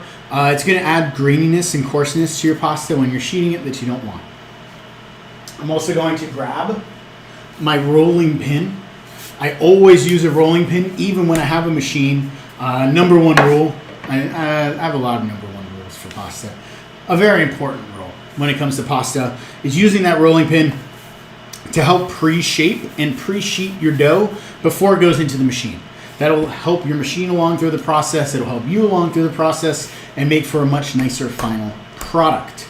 So we have our machine here on the side. If you're not using a machine and you're just using a rolling pin, you're going to roll this out just as you would any other day. If you are using your machine, we've done this many a times before, but if this is your first time joining me in using a pasta machine, there's a few different basics and things we could talk about the machines, about different machines, whether it be automatics or hand cranks, all different things, all different kind of things to think about, but a few basic fundamental sort of rules when it comes down to it. So before we get to our machine though, like I said, we're gonna get our dough very lightly floured on our work surface. I always flour from up high. That way I get a nice dispersion of flour. I don't like to flour down low. If I flour down low, I get a very thick trail of flour. Not the same thing, and you end up adding too much flour if you flour from down low. Up high, just like when you're seasoning meat, you salt from up high, keeps things spread out nice and evenly. So I have my beautiful dough ball here that I've taken the time to pre-shape after I finish kneading it, folding it all together so you get a nice, smooth, tight, even, round surface. And then I'm going to come in and I'm just going to start with my hands, kind of pressing this and working this into a rectangular shape. My pasta sheet is rectangular, so I want to get this into a nice rectangle before it even goes into the machine. So these are one of those things that a lot of people skip this step or they overlook this step and they just try to take their dough ball and go right into the machine. And what ends up happening is that the machine gets stressed out, the dough gets stressed out, you get these weird tears in the side of your dough, you get this really oblong, weird gator tail in your dough, and you don't want any of that. So take a moment, get your dough floured up, get in here with your rolling pin, and you're going to want to roll the dough out from the center to the ends. So whether you're in the middle pulling back toward yourself or you're in the center pushing away from yourself, you're not rolling back and forth like this. Because if you pull pressure from the top, you're going to be pulling dough towards you in the back. Same thing at the bottom. This isn't like pie dough where there's no gluten. And so pie dough, you could kind of just go wild with it, get all over the place and just kind of do what you need to do to get your pie crust rolled out. Totally different. Pasta dough has gluten, and you kind of have to work with that gluten in order to have it work with you and not against you. So now my rectangle at this point is kind of sort of starting to look like an oval. We can fix that. Dough is meant to be manipulated. Don't be afraid to come in here and kind of pull and stretch your ends and shape your dough in order to keep it in this rectangular shape. Now another thing, don't stress out or freak out. This might be wider than the machine that you're working with. That's okay. I have a fix for that. At this point, all we're trying to do is to pre-stretch our dough, get it out and ready, rolled out and working for our machine. So how thin do we need to go here? Well, that depends on your machine. Some machines have a very wide setting, and in which case you don't need to go very thin. You could go as thin as the widest setting. Whatever the wide setting is on your machine, take a look. And that's about how thin you need to roll this by hand before you go to your machine. Don't try to cheat yourself or cheat your machine, or you're going to end up having a harder time later on. It's much easier to start here than to try to shove dough into a machine that's not going to fit. Now, this is ready to go. We're ready to sheet. We could jump over to a machine and talk about a couple of, pasta making basics, I suppose, right? So we have our machine. Doesn't matter the type of machine that you have. You have your knob on the side. Maybe you have a hand crank. I know I'm surprised no one's asked me yet, but we're going to get right to it. What number do I roll my pasta to? I'm sorry to break it to you, but let me start by saying this. Every pasta machine does not equal one another. The numbers on the side are totally arbitrary.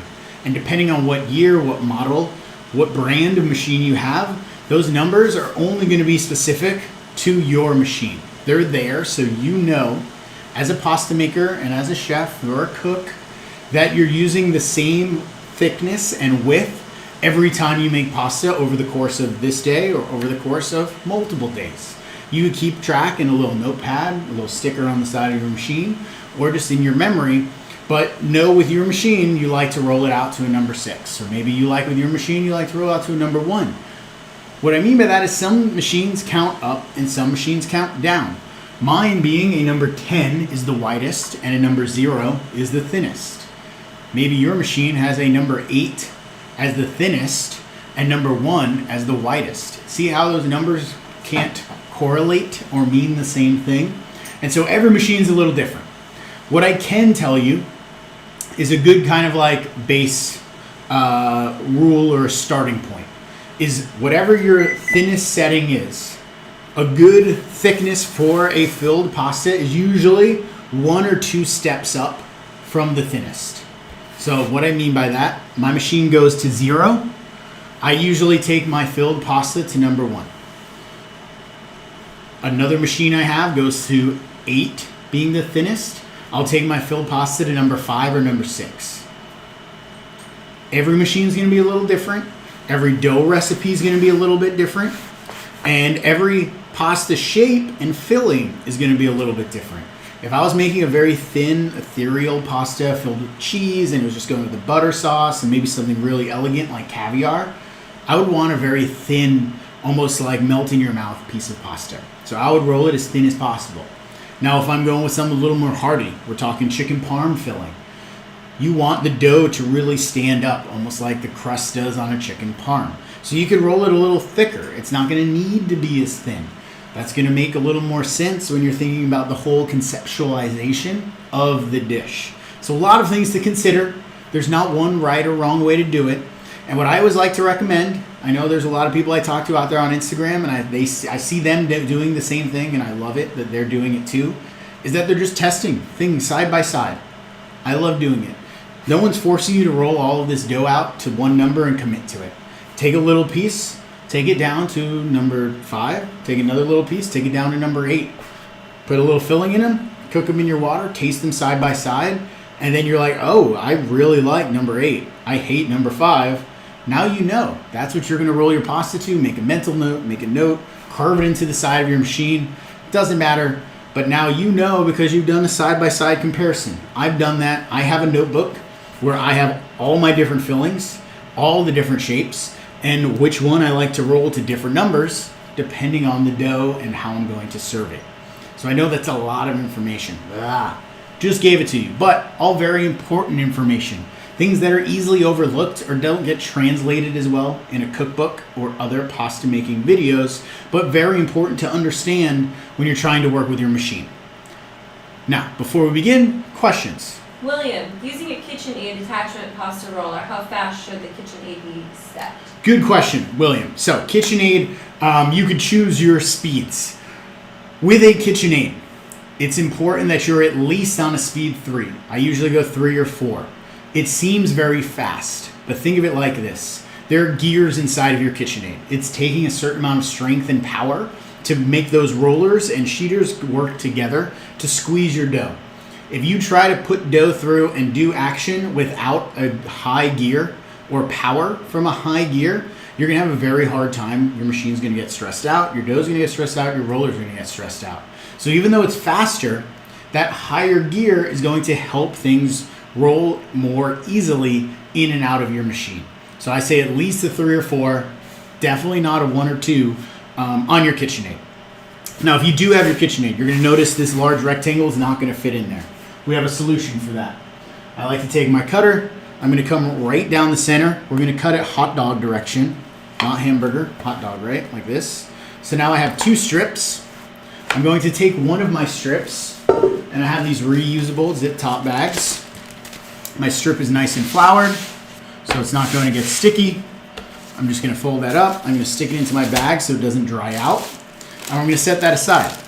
Now I'm going to have that to roll out later, but this should now fit into my KitchenAid sheeter, my little Mercado Atlas sheeter, or if you have a nice big Imperia, this would have fit without having to cut it in half. But I like showing people the various steps. So now we're going to go into our machine.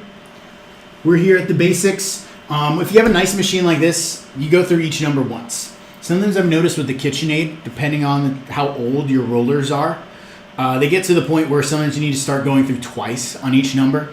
That's a problem I've seen with the KitchenAid. It just happens because it's the way that it's built, I think, engineering. So you got to go twice on each one to help it through. But otherwise, we're going to go right into the machine. We use the back of our hands to hold and pick up the dough. We don't have any rings or jewelry like Guy Fieri. We're just here with our pasta in our hands and our machine.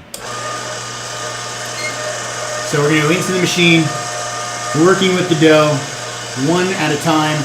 I'm using my backhand to guide the dough into the machine. I think that's important.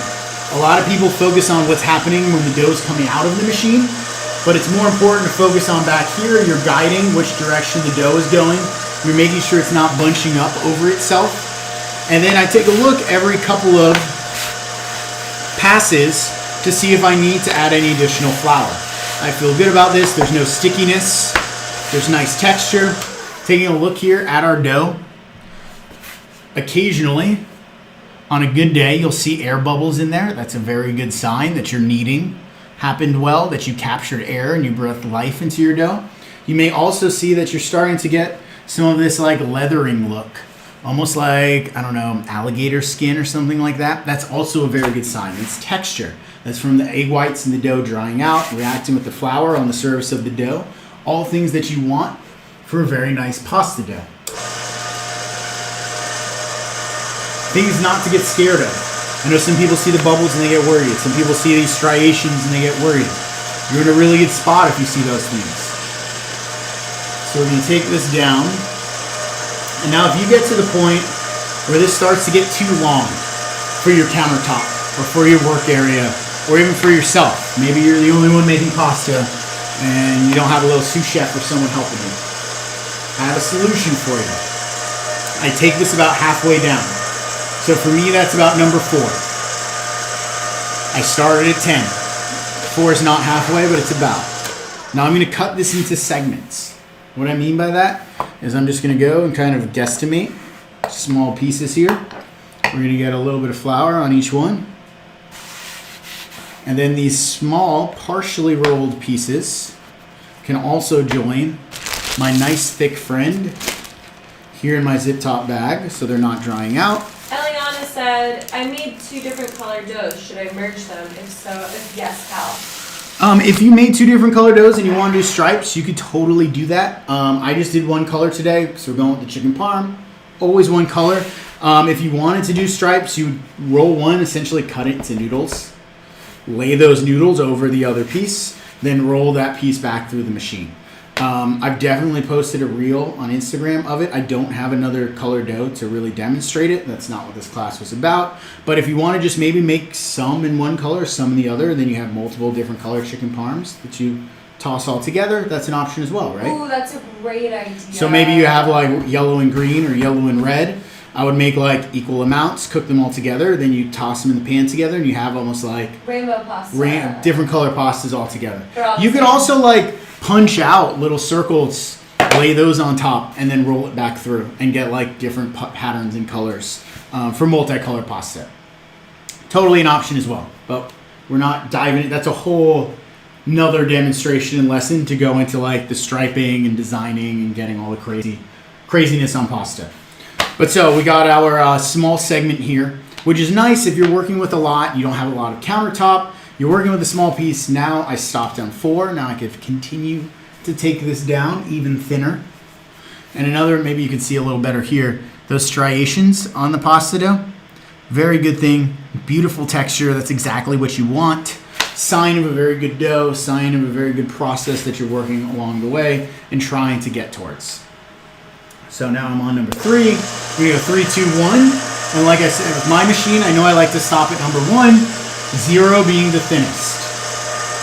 But with your machine, maybe it's different. Like I said, maybe 1 from the thinnest, maybe 2 from the thinnest is usually a good place to stop or to go to. So now I have this rolled out. Excellent. We can turn our machine off.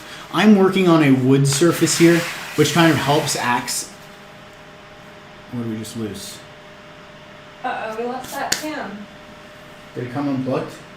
Sorry, everyone. Technical difficulties. Let's see what's going on here.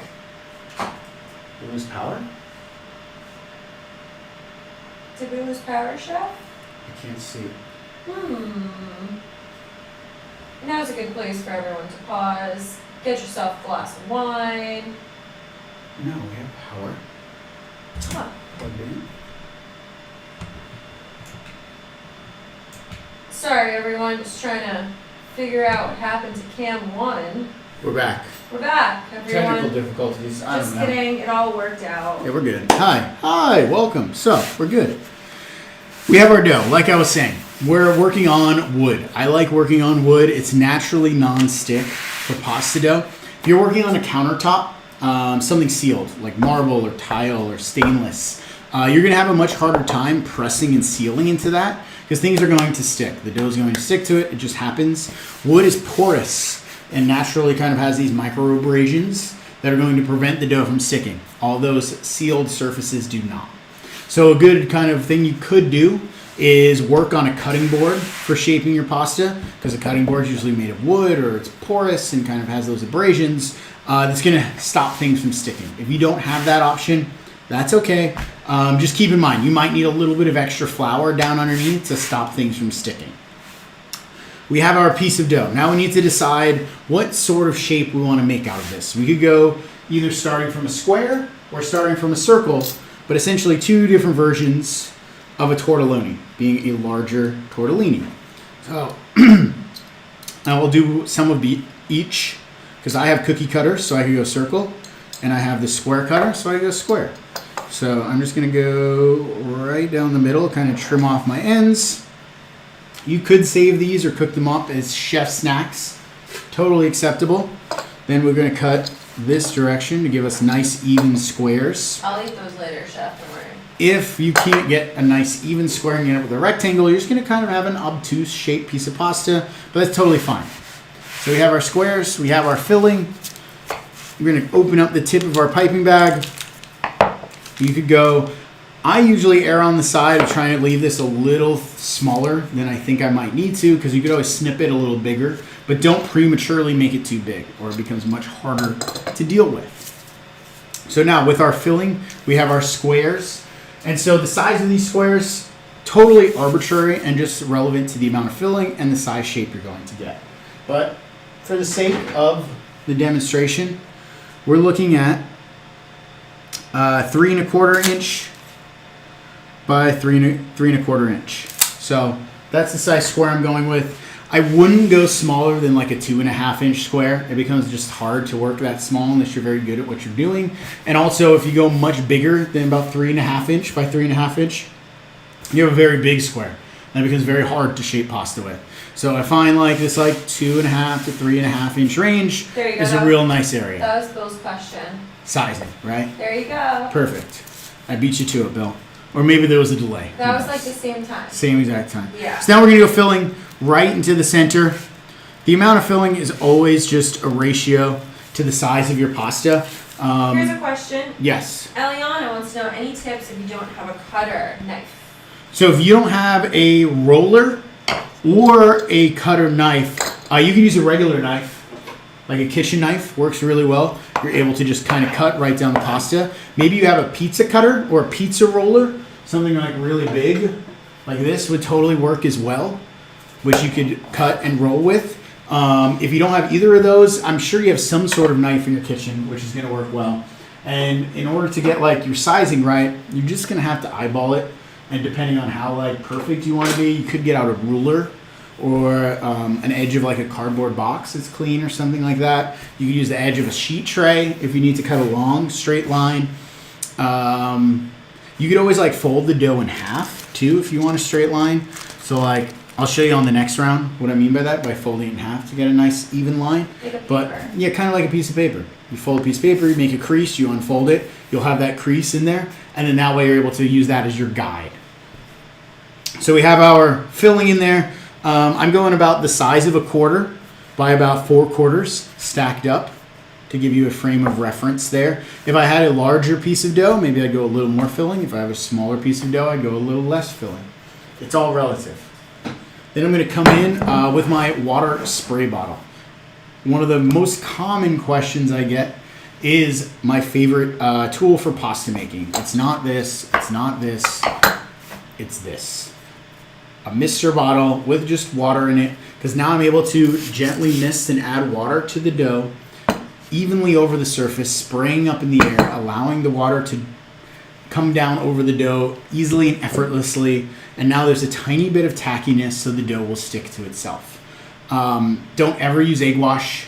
Egg wash is messy. It doesn't evaporate on the surface you're working on, and it also causes the dough to souffle wherever you wiped egg, because egg souffles when it cooks. And so you're adding additional glue or texture to the edges of your pasta that shouldn't necessarily be there. So water is the way to go. If you don't have a spray bottle, you can just wet your fingertip and just very, very, very, very, very lightly brush a little bit of water on there in order to get it to seal. Never egg wash, right, Chef? Never. I just said that. Never egg wash. I'm just making sure. Now we're gonna go corner to corner. We'll start with a classic tortelloni fold, corner to corner. Now we have a triangle. We're gonna come down. I like using the edges of my fingers. The edges are nice and hard. My pads, this part, where your fingerprint is very soft. If you feel it, squishy, squishy, nice and hard. So I like using the edges of my fingers to create a nice seal, whether that be with the edges of my thumbs or the edges of my index fingers to seal down around the filling. And really what I'm looking to do is making sure I'm connecting and creating a tight seal here all the way around, but also because I'm stacking 2 layers on top of each other, I want them to be the layer of one thickness. So because I just put 2 layers on top, I'm pressing hard enough that those 2 now become 1. And I don't have now 2 layers of thickness, because that's also going to cook much less inefficiently. And you're going to have way more texture. I've heard you say that like a million times, and this was the first time the Spice Girls song came into my head when 2 become 1. 2 become 1? Yeah, it's a Spice. Anyway, oh, I don't know that song. Sorry, sidetrack. Okay. Well, carry on. For all the Spice Girl fans out there, that was for you. Now we have our triangles, right? Totally acceptable. We could have chicken parm trianguli. Absolutely great and delicious. Beautiful piece of pasta like this. Now, if you want to take this one step further, and we're going to make tortelloni. There's a few different ways to make tortelloni, one of them being up in the air. So what you're going to do is grab that piece of pasta, hold it with your index and thumbs on the side. You're going to grab those edges of the pasta and kind of elongate those down. You're going to take one of your thumbs and press it up. Wait, let me stand here. You're going to press it up into the center of the pasta so that it wraps down around your thumb. Now I'm going to transfer that, wrap that around 2 fingers, press, and seal. Again, same thing. Pressing in the front to create those 4 layers now of thickness to 2 layers of thickness. So now I have a beautiful tortelloni, a large tortellini. Let's do that again. So we have our nice triangles here. I'm going to grab the ends. I'm going to press up into the center. So now that's kind of just positioned there on my thumb. It's formed its nice little crown in the front. Then I could transfer this to my other hand, wrap that around 2 fingers, overlap that front piece. We're not putting it together like that. We're overlapping the front and pressing them together to create a nice seal. Now that's a little weird to do in your hand. You could always do that on the table as well. So pressing in, grabbing it, wrapping it around your thumb and finger, and pressing to seal. And you have a little less of a crown, but still that same beautiful shape. So, chicken parm tortellonis. Let's grab another piece of dough, and I'll show you how to do the fold and how to do this. Maybe you want to do it with a circle. You'll get a similar shape, but slightly different. So we'll go back up now to number 3, because I know I took these. They stopped at number 4. I have a mental note. We're going to come in. We're going to bring this down.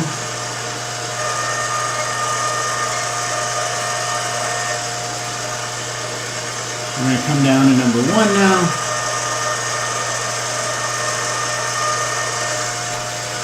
So now I have this big piece of dough.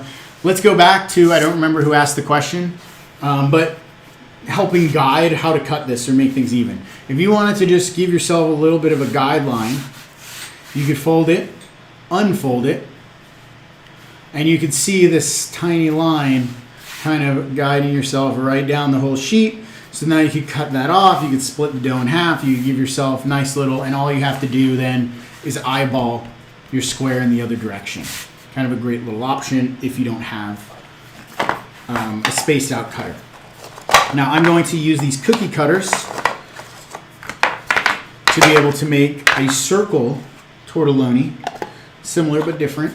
Same exact process, just starting with a circle instead of a square. If you don't have a cookie cutter, you could use a mason jar or glass, or you just stick with the squares. Totally up to you. I like these if you are in the market for a ring cutter. I put a link down in the description below. These are made of nylon, not metal. I like nylon better than the metal because the metal ones tend to bend and warp, and if you squeeze them too hard, then you end up with an oval instead of a circle. These will hold up. They don't get bent, they don't get warped, they don't get chipped down at the bottom, they don't get rusty. And so these are just much better than the metal if you were to be in the market for a ring mold. So we're gonna go here, we're gonna press right down the middle. Give ourselves a few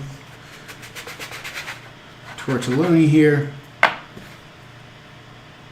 And same thing, you could save this dough. You can make maltagliate, poorly cut noodles. You could re-roll it if you wanted to, or you just cook it up like that as like butter noodles, chef snacks. Same thing, we're gonna come in here, pipe on some filling. Same motions, same process. A little bit of water here now just to help us seal. We're gonna go corner to corner over the top, almost like we're forming into a triangle, and then same thing using the edges of our fingers coming down around the filling. And the trick here is to try to get the dough as close to the filling as possible. And so when I'm sealing, I'm starting at the top, pressing down close, keeping the dough as close to the filling as I can, just to be able to squeeze the air out. Ideally, you don't want to trap any air in here when you're making filled pasta. That air is going to end up causing the dough to rise to the surface. It could cause the dough to explode or the shapes to cook unevenly. And so I always like to try to do my best to make sure I do a nice seal, keeping the dough as close to the filling as I can all the way around. Groovy. So now you have these beautiful mezzalune. Groovy. Half moons. You can totally keep them like this, which is great. Or you do the same thing you do with the other ones. You pick them up, you hold the two edges. I don't think I could do it backwards. Let's try. You grip the two edges. I'm going to try to do it towards you, as if you were me. Grip the two edges. You're going to press up in the center with your thumb. You're going to switch it to a separate finger. You're going to wrap around that finger, overlapping, squeezing those two together, sealing, and you have a nice tortelloni. Now you can do a few different variations of this. If you wanted to do this on your work surface, you could take your filling, you press in, and you grip, and you just kind of bring it together close, sealing up in the air, not creating that gap from wrapping around your fingers. And now you have a much tighter, rounder, I don't want to say cuter, because the other ones are pretty cute too, but a totally different style, all starting from the same sort of shape. I would say any type of pasta is cute. I mean, Yeah, they're all super cute. they're all really cute. And then another option, same thing here, but you could always now come in with your thumb, press down on the filling, and now you have a totally different aesthetic than this one. So see how they kind of are similar, but also kind of different. Super All cute. just based on different variations, different flourishes, different folds, different moves with the pasta. So you have lots of different variations you could do. 1, 2, 3, 4, 5, about 6 different variations, just from either starting with a square or a circle. So that should give you a very good kind of baseline to play with, different direction to sort of go in with your dough, with your pasta, making these all come together. Now I'm going to just use these 6 to cook and plate and bring together the whole dish. To To show everyone what to do and what this is supposed to look like. You can keep making pasta. You continue to bring this together. You have all of this dough here. You have all of this filling. Or you can eat a bowl now. Yeah, you can make a small bowl, make more later. You can make a bunch, make it all later. Totally up to you. But for the sake of everyone's time, I don't want this to go on forever and us make a million pieces of pasta, as fun as that would be. What instead we're going to do is just cook these off. We're going to plate it. We're going to finish this all. We're going to answer any other questions you have. And then we're going to celebrate Pasta Sunday. I think everyone's in the mood for a bowl right now, like a snack. So like, yeah. A snack bowl. Yeah. Not another bowl. No, snack We bowl. could all use another bowl too. So we got our water here in our pot. Let me move my our secondary camera back to where we were. It's a great idea. Whoa. There we go. Careful Perfect. now. Yeah, I know, right? All right. So now we can kind of see in our pot here, in our pan. So water has come to a boil, right? Nice boiling water. Now we can come in here with salt and season our water. How much salt you need just depends on how much water you're using. Like someone said, they forgot to add salt to their dough. They're going to need a little more salt. It's all relative to how long the pasta is going to be cooking in the water. Last thing I want you to do is make the water as salty as the sea. Just don't do that. It's not good. It's too salty. Instead, think of this as water soup. You just want it to taste good. It should taste like water stock. So add enough salt to where if you dip a spoon in here, you're like, oh, that's quite delicious. I love it. I taste it. It tastes good. It looks good. We're in a good spot. So a lot of people are afraid to dip a spoon into boiling water and give it a taste.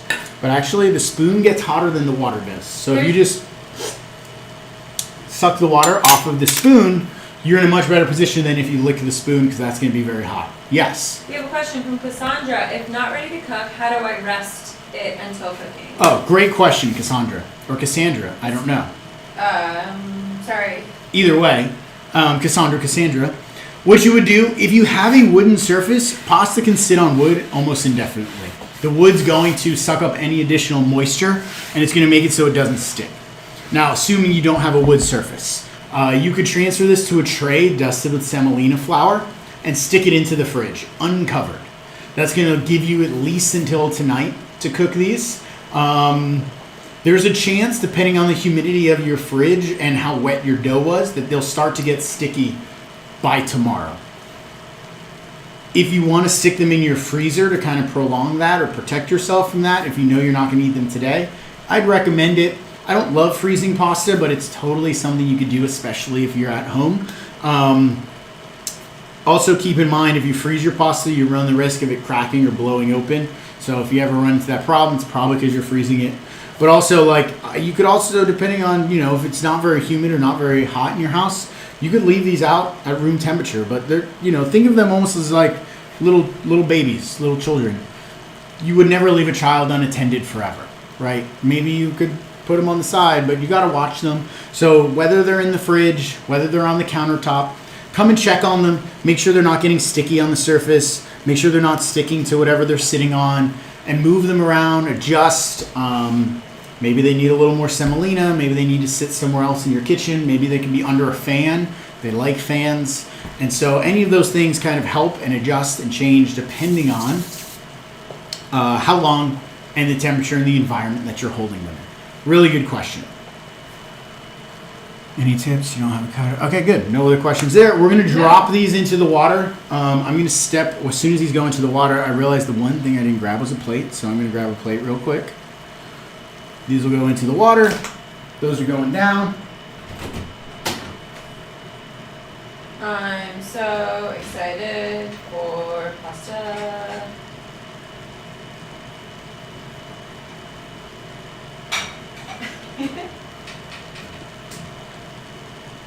Alright, I'm going to go with this little, our antique plate. I like this one. It's been a while since I've used it. So we have our little antique plate. Pasta's down in the water. How long does pasta take to cook? That's the next question, right? This dough, I know this dough takes about 4 minutes, maybe 6, depending on how thick you rolled it and how long it's been since you've rolled it. The longer it sits out, the longer it's going to take to cook. That's just the nature of pasta slowly drying. That's okay. If you let this sit in the fridge overnight, it's probably going to take closer to 6 minutes. If you're using it right away like I am, probably closer to 4. It's all just relative. Also, I know at this thickness, 4 minutes is what I like. Don't be afraid to just taste one piece of pasta, and then you'll know if it's ready or if you want to cook it a little longer. We have our cheese sauce over here on the side. This is ready to go. If you notice it thickened up on you a little bit, don't be afraid to add a splash of your hot cream or just put it back over the heat and stir it a little bit. Don't boil it. Just heat it up ever so slightly. That'll help get this to a real nice consistency. We have our tomato raisins. These are cherry tomatoes that we've either put in the dehydrator or in the oven. All of that moisture has been cooked out of them. They're nice and wrinkly. Like I was saying, nature's little gushers. You put one of these in your mouth. Sweet, delicious. Pop open. If you have extra tomato raisins, store these in the fridge, and they're good for a couple of days. They're not going to have that great textural contrast, but they're still going to be delicious. I toss them into salads and things like that when I have them around. We have our garlic streusel. I have a little bit of extra basil here I've held on the side. I'm going to use for garnish. And then I have a separate saute pan I'm going to grab my pasta with. Now you could use a bowl, but I like a pan with a shape like this. Often, if you've seen me do this before, I almost always marry my pasta with butter. But this is one of the few occasions where I really think the dish calls for olive oil. Butter is just a little too flavor forward and a little too creamy for a dish that has so much fat. You got that cheesy sauce, you got that cream in there, you got the cheese on the inside, and I think olive oil is much lighter and much cleaner.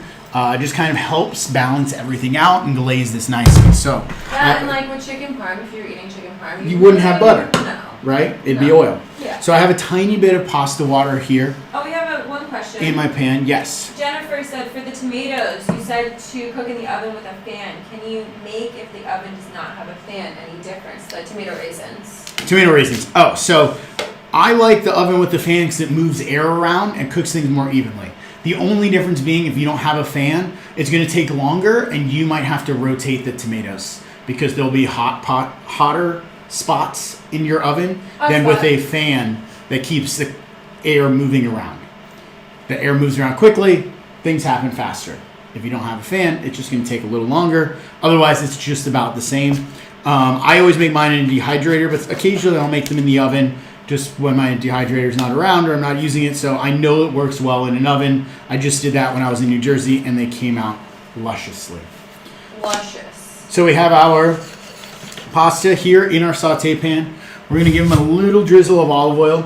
And essentially all we're doing here is we're looking to dress these up.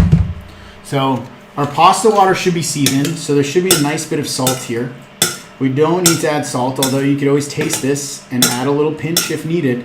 But what we're doing is just grabbing a little bit of that pasta water, a little bit of that olive oil, and just glazing these so they get a nice little sheen to them, so they're not drying out and they have a little bit of life brought back to them. And then that way they have this very light glaze, but when we go and eat it, they're not smothered in butter, they're not smothered in sauce. It's really all about the dough and the filling. And then you have all of these garnishes that complement and contrast that. It's a very conceptual dish that just works on a lot of different levels when you take that first bite. Really exciting stuff. So I like to put my cheese sauce down on the bottom. You can get really fancy and make a design, or you could come in with your sauce and just do one nice little pool down in the middle. And I'm going to use this as my base. And you could go a lot or a little, but like I said, this is part of the dish rather than using butter or something else to glaze the noodles. So I got a nice little bit of cheese sauce down here on the bottom of the bowl, like so. Then we're going to come in with our pasta. We'll plate these in a nice ring all the way around. And mine are all different shapes and sizes because we're doing a Fun little demonstration, but that's okay. And so, Look at those. like I said, we don't need any of this little extra glaze, the olive oil, pasta water situation going on. As long as you got, so you don't have naked pasta sitting here in the bowl. Now we're going to come in with our tomato raisins. I think if you just add a tomato raisin in between every piece of pasta, so you have like one to go with each bite, you're in a really good place. So here we are with that, looking real nice. Next, we're going to come in with our garlic streusel. Now you could go all over the top. You could give yourself a nice little line. I'm going to go a little bit all the way around, kind of like you would grate some cheese on there. Now we don't need to grate any parm on this. You totally could sprinkle a little bit of parm, but we have that cheese sauce. That's all the parm we need. We got all that flavor. So instead of finishing the whole pasta with some grated parm, we're going to do that streusel on top. And then we're going to grab some of these little baby pieces of basil from the center of the basil buds. Some natural garnish. Natural garnish. And we're just going to dance these around the plate. Let those fall naturally. And if you don't have any baby pieces of basil, you could always take the big leaves of basil and just rip the tip off. And now you have this beautiful little baby piece of basil. Yeah, I was about to say, you want to give anybody any tips on plating, like in general? Yeah, so one thing I always like to think about, two things I think about when I'm plating. One, you want everything touching. So you rarely ever want just one component sitting off on its own. Everything's kind of connected through the whole dish. So whether you're plating in one long line across the whole plate or you're plating on a whole plate like this, you're trying to keep everything touching in a way so they're all playing off each other. And then you want to think about angles because your eyes see angles. Your mind has aesthetics and likes angles. What I mean by angles is the way things are facing. So like when I'm putting basil down on this plate, I'm thinking about the way that I have every piece of basil, the way that they're all facing in different angles, the way that they're popping up, they're creating height and life to the plate rather than just kind of sprinkling them on and letting them fall every which way. Those little details and those little side notes and things you're thinking about as you're dropping garnishes onto a plate make all the difference because at the end of the day, you eat with your eyes first. Yes, we have a question from William. How will I know if the pasta is finished cooking? Oh, so I would say, William, how do you know if it's done if it's when you're finished cooking? I would say a 4-minute timer. After 4 minutes, taste it. The filling is definitely done cooking after 4 minutes, and all you're tasting for is the doneness of the dough. If you rolled it, depending on how thick you rolled it and what you personally like. I know there are people out there that don't like al dente pasta. And I'm not going to shame them for it. It's totally acceptable. They just want their pasta cooked longer. That's fine. They should cook it longer. Everyone else that wants it al dente, 4 minutes, taste it. You know it's not going to cook much longer in the pan here. This isn't that style of pasta. Sometimes you're going to finish cooking in the pan. You got another 20% of cook, 2 or 3 minutes where it's continuing to cook in the pan. We're not doing that in this case. So you want the dough to be done by the time you pull it from the boiling water. So that's why I say 4 to 6 minutes, taste one. Do you like the chew? Do you like the bite? Do you want it to be a little softer? Cook it a little longer. That's how you're gonna know. Yes. My mouth is watering. I gotta get in here and taste this. Let's do a little, hey, how you doing? I'm gonna go for a whole one. I'm gonna get a little bit of everything in the bite. We got the cheese sauce, we got the tomato raisin, we got the basil, garlic streusel, chicken parm, deconstructed, reconstructed.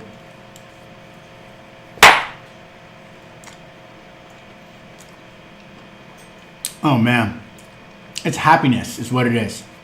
One nice big warm hug. The sweetness of the tomatoes, richness of the cheese, layers of the parm. You got that nice crunchiness from the garlic streusel, and then the burst from the fresh cherry tomato raisins. This is just a winner. Now I know why everywhere I go, I'm making this dish and people love it. And I hope you all love it as well. I had a lot of fun today. Really good time. Thank you, everyone, for being here. We'll stick around for another minute or two in case there are any questions. But in the meantime, while we wait for those to come in, a couple of updates, huh? Some fun stuff going on. We had pasta hats back in stock on the website, joesasto.com. There's a link down below. You could go to the shop.